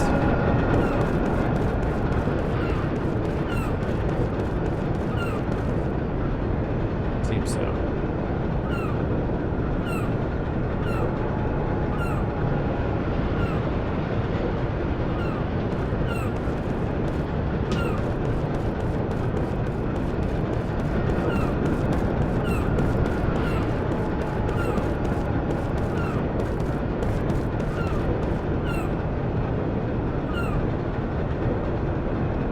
Come on, guys. Don't you want to walk away?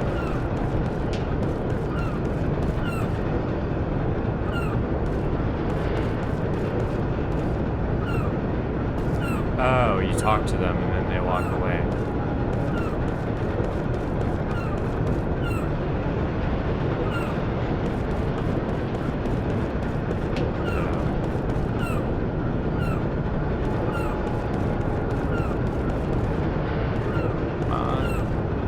Go, go, go, go, go, go. And I gotta go around the other way. Okay. He's gonna catch me. I have to do the opposite way.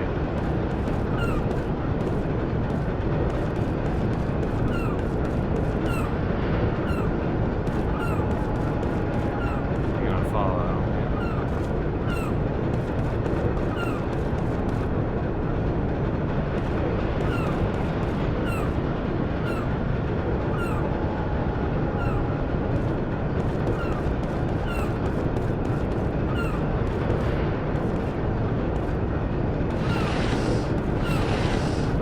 Oh, that's more complicated than I thought it would be. Caught red-handed. Or, he didn't do anything. I guess I can let go now. Oh, okay, I get it. Nothing to see here, bud. He's like, how did that get there? Oh, I forgot I could zoom in.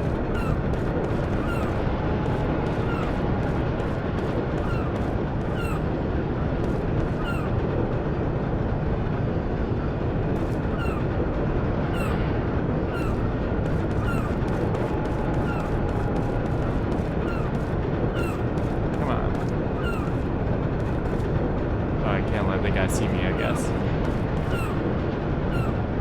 Ah, what? But the block is still moved. Now I just need to distract this guy.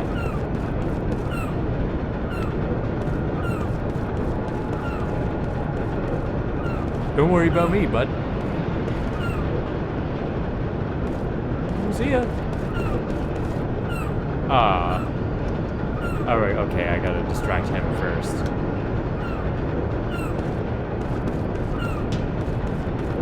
Now you.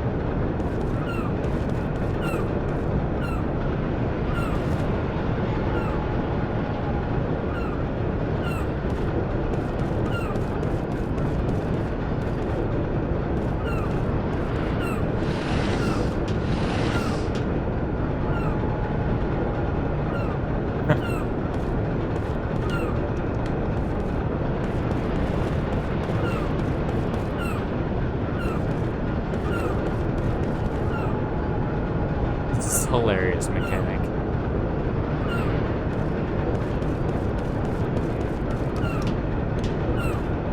Come on.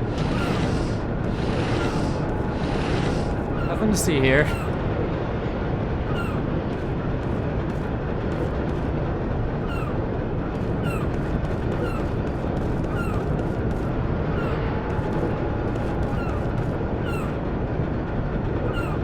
Hopefully all this is worth it.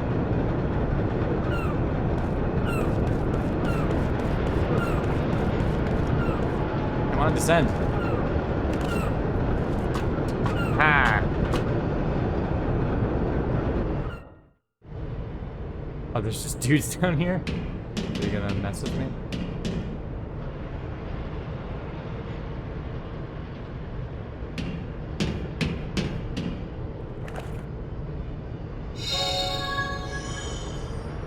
Turntail shoes.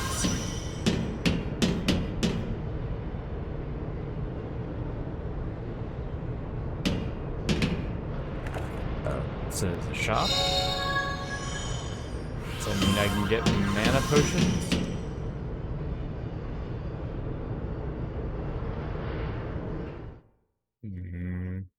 Nice, I can buy mana herbs. I want a lot of those. How much gold do I have? Want at least 10. I have how many? 2.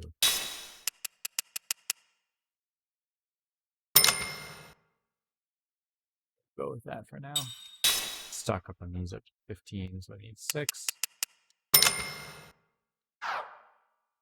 So unless I can buy some actual weapons. Good. Ooh, okay, so 2 of these. These. Just all things I already had. Except for this, which I don't need. Immunity to poison would be nice. I don't have any money left. What else does this guy have, though? Oh, he says the materials for crafting. It's good to know. And spells if you don't have them, I guess.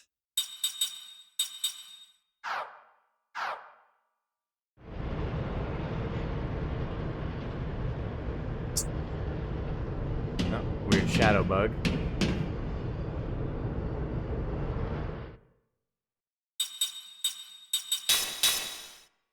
Alright. So the lightweight saber is better than the platinum sword. And the white fang.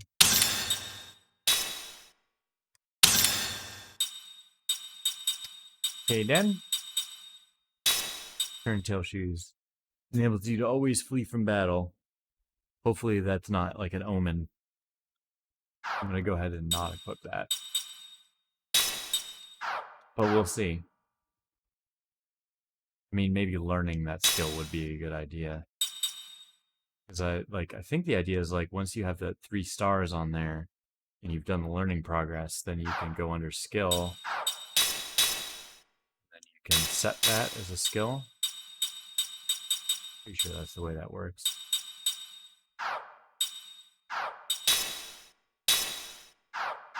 Learned all I can from him.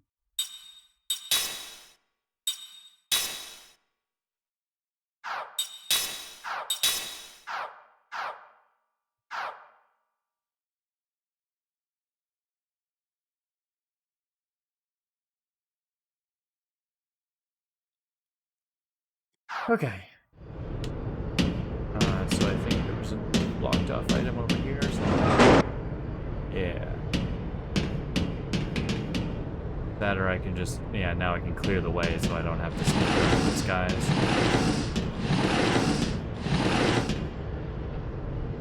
I want to go back to the shop.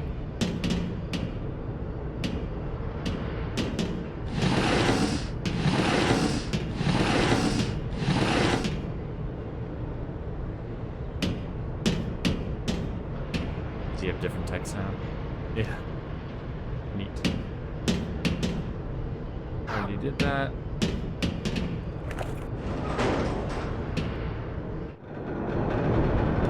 Now I can save again, I think.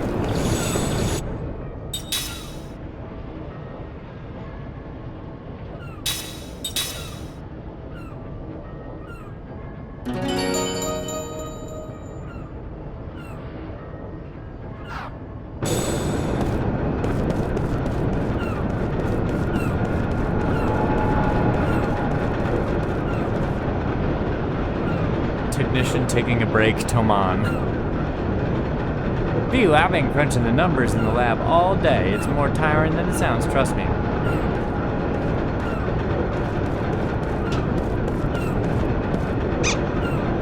There's a pit pot. There's a pipit in the pot. Give it a seed. Give it recovery medicine. I'm not sure what this does, and I'm not sure what a pipot is. Maybe I'll give it a seed.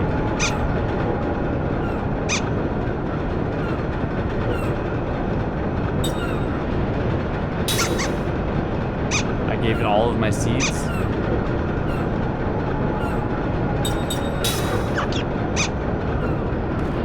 Well, I don't know if I was supposed to do that.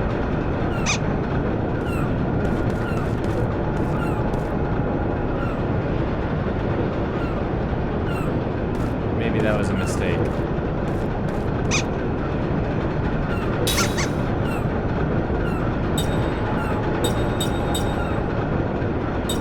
I'm not going to do that because I only have a limited amount of those and I definitely need those.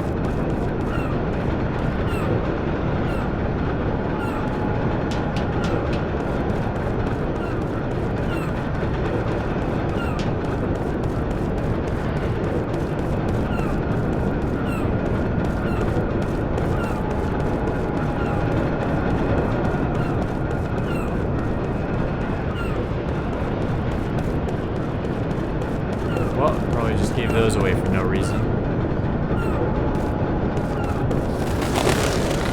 Maybe I should reload my save.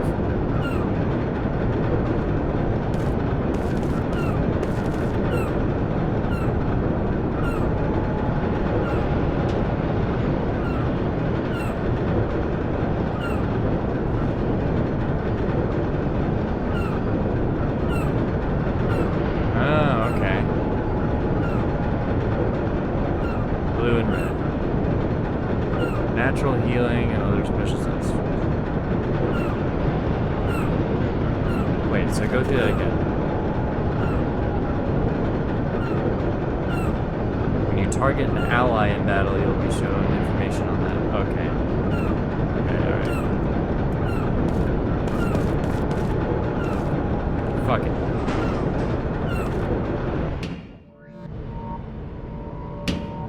The temporary laboratory. Irritated Technician Barles. I saw it. Right before the incident, the magic engine in the control room started it up all on its own. Did someone set all this up beforehand? He's irritated. This guy. Worried Technician on. The magic power is now in remission. Although it is in a reduced state, the outlaw is gradually increasing. Outflow. Oh, he has a different dialogue. Any items, boys? Got any items for me? Searching the database.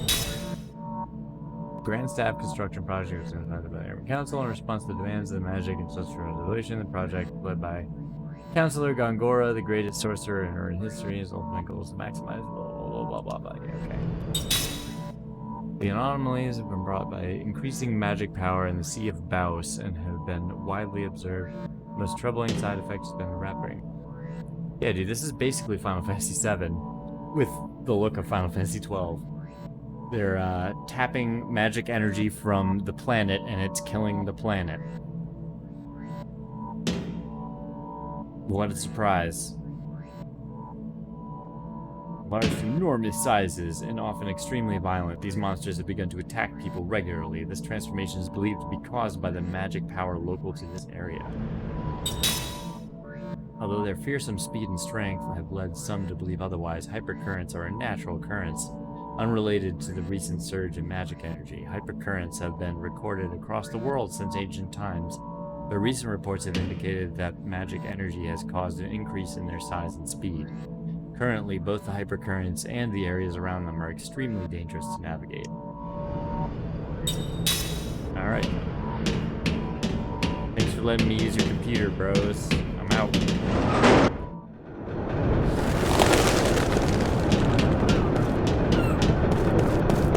Gave all my riches to that stupid rat in the barrel.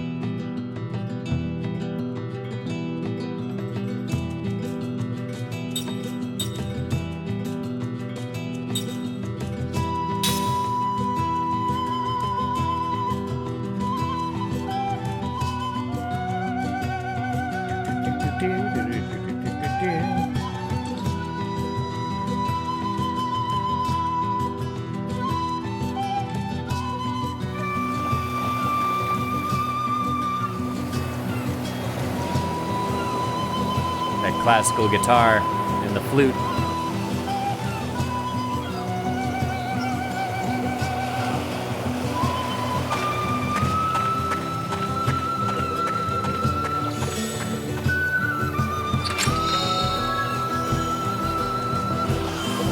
Treasure glasses.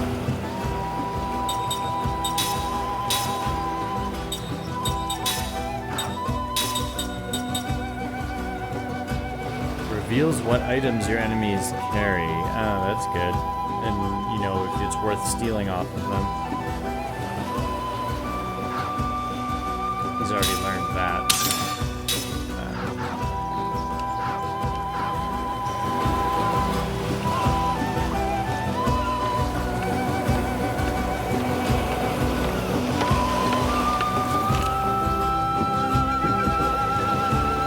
Calculation Technician Othos. You can see the Grand Staff from here. I just want to hurry up and go home. If only these stupid monsters weren't hanging around in the Sea of Baus.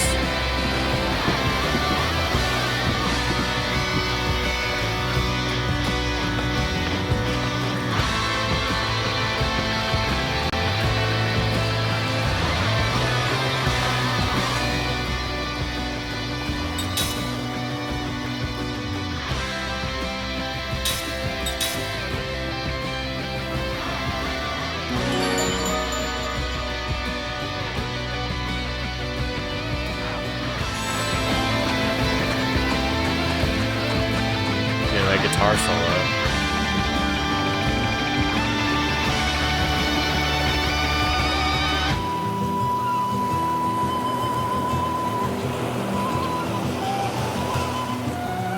This is still that overworld theme. So I guess you were right that we're going to be able to hear it more. The junk up ahead used to be a magic power amplifier, but it's been destroyed by the influx of magic power around these parts. I've heard that people have been lucky enough to find some good stuff among the wreckage, though. You may be able to find good stuff, but with magic energy added to the mix, you really don't know what kinds of danger awaits you. Anyhow, points of bright light indicate high concentrations of magic energy. Keep an eye out. Alright. Look for treasure. Got it.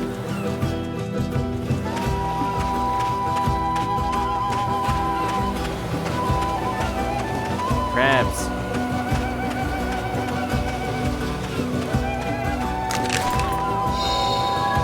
Always check the clams.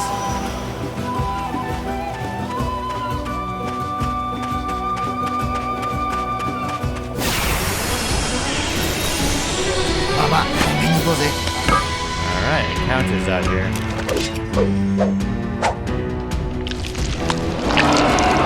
Ooh, what's this guy? Cast flare on him. Element water. Yeah, okay, so it is passive and it shows the stuff on the right there. Stuff you can steal from him. Pumice of Despair. Alright. I guess let's try Flare on him. Try and steal, I guess.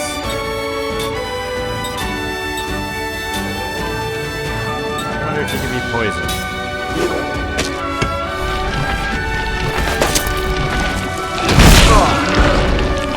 That wasn't that much damage.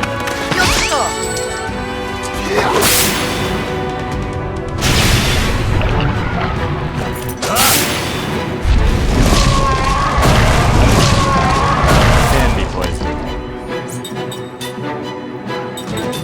Attack. Try. Round. Oops. Sorry, too late.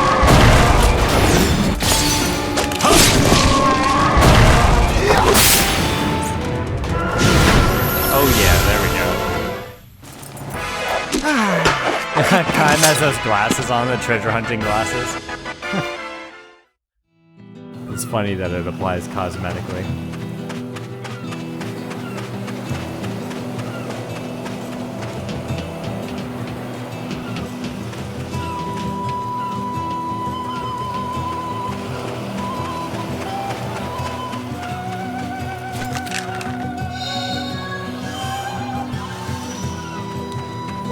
Sticky tapes. I can probably craft another ring.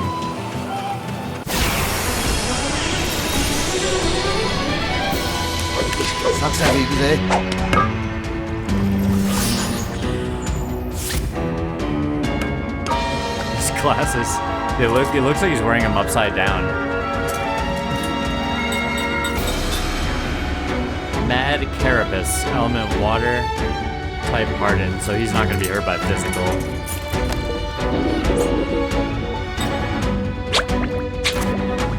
None water, none water. Alright.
All shield.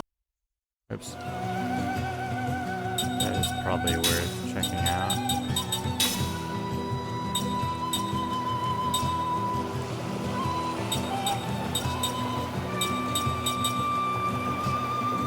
Wonder when he gets, is it level 2 white magic that he takes?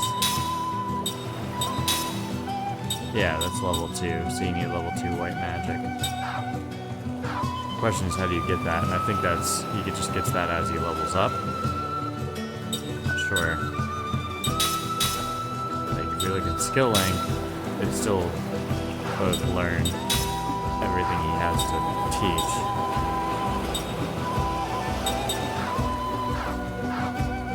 So I think we just have to keep leveling up till he gets level 2 white magic. Insect innards. Let's check the ring menu for a sec.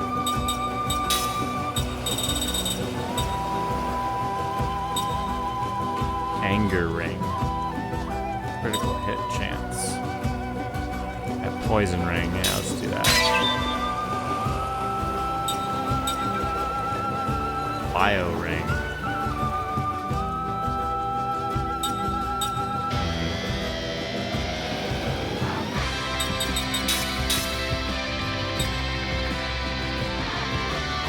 I don't think water damage is going to be useful against people around here. Leave the wind ring on her though.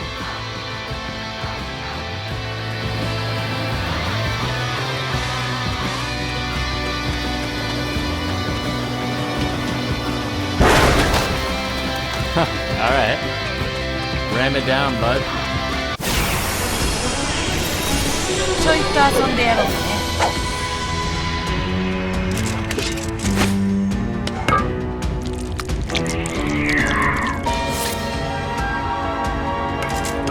One sec.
Doesn't matter.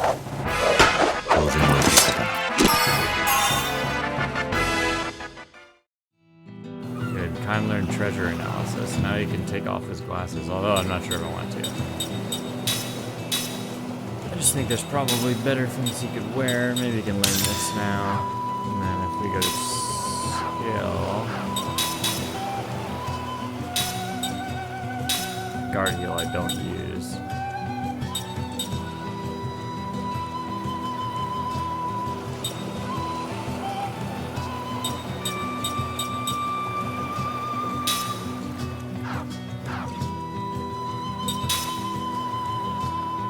Haven't been using it.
Oh, and I don't have to equip it.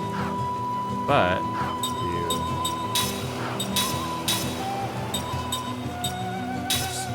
you can both learn it.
邪魔するやつは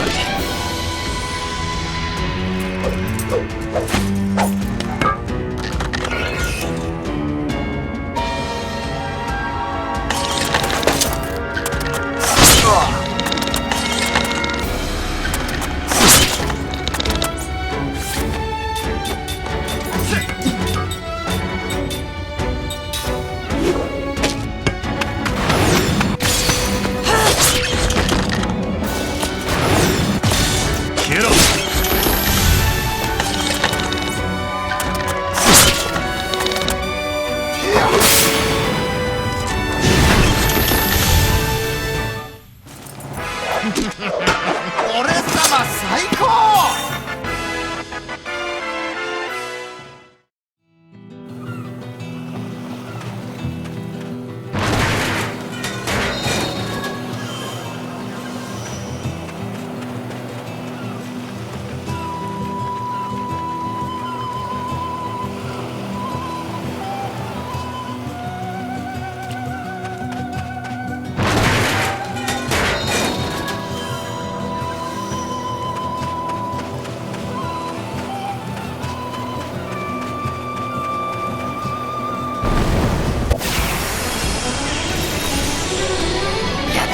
やだ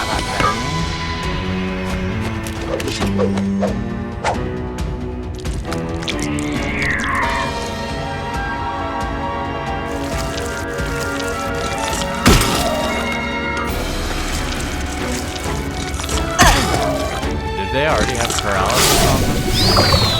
Oh, probably from the explosion from that thing. Probably just start off the battle with it. If I attack, I guess I can't. If I die, target. Okay.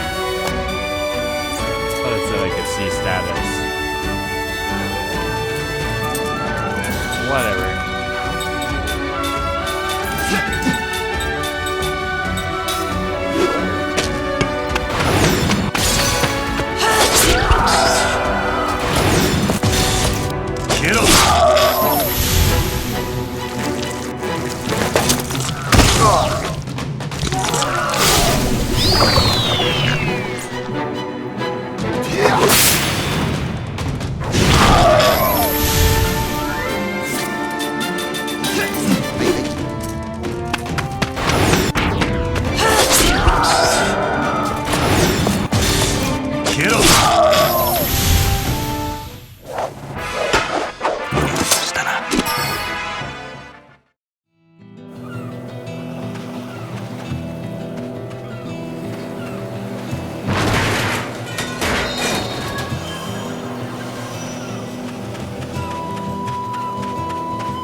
Oh, I guess I have to maybe time it for when it's not going. 私としたことだ。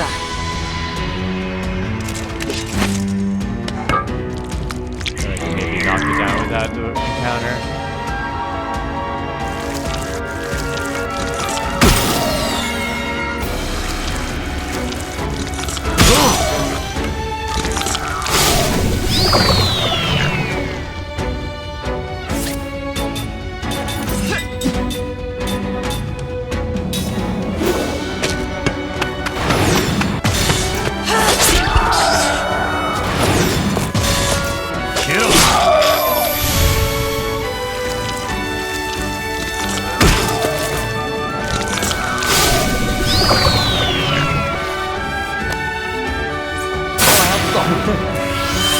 Scare the crap out of me.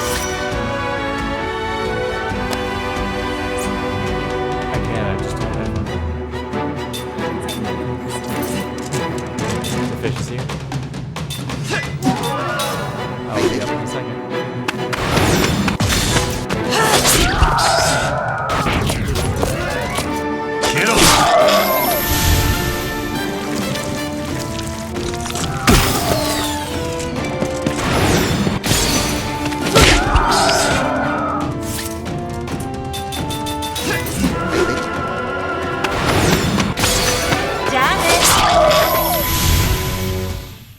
That was my cue that dinner is here, so I'm gonna find a save point.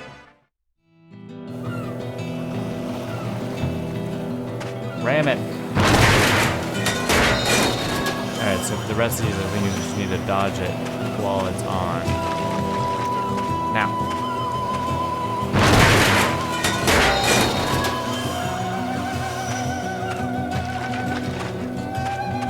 Nope, nope, nope. Ah. そこはどけ。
All healed up.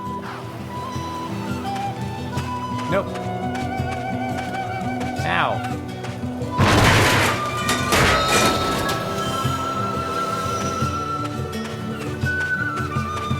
Nope. Ow. Come on. Oh, come on. I had that. 見逃してくれるわけねえか。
One of those games where I have to find a save point.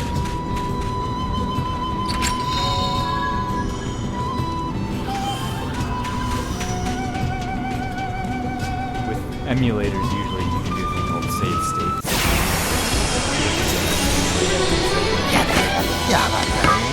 Xbox 360.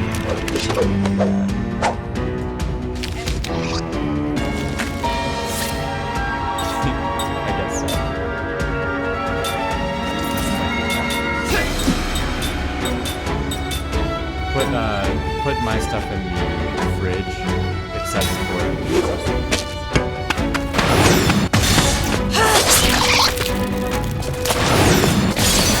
Kill!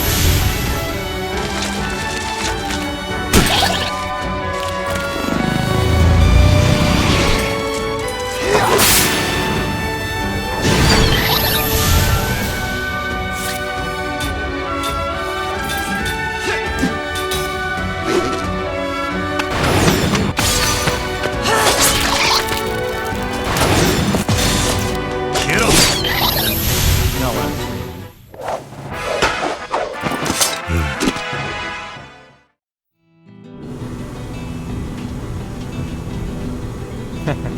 Wasn't good. Oh, save point. Alright. Good time.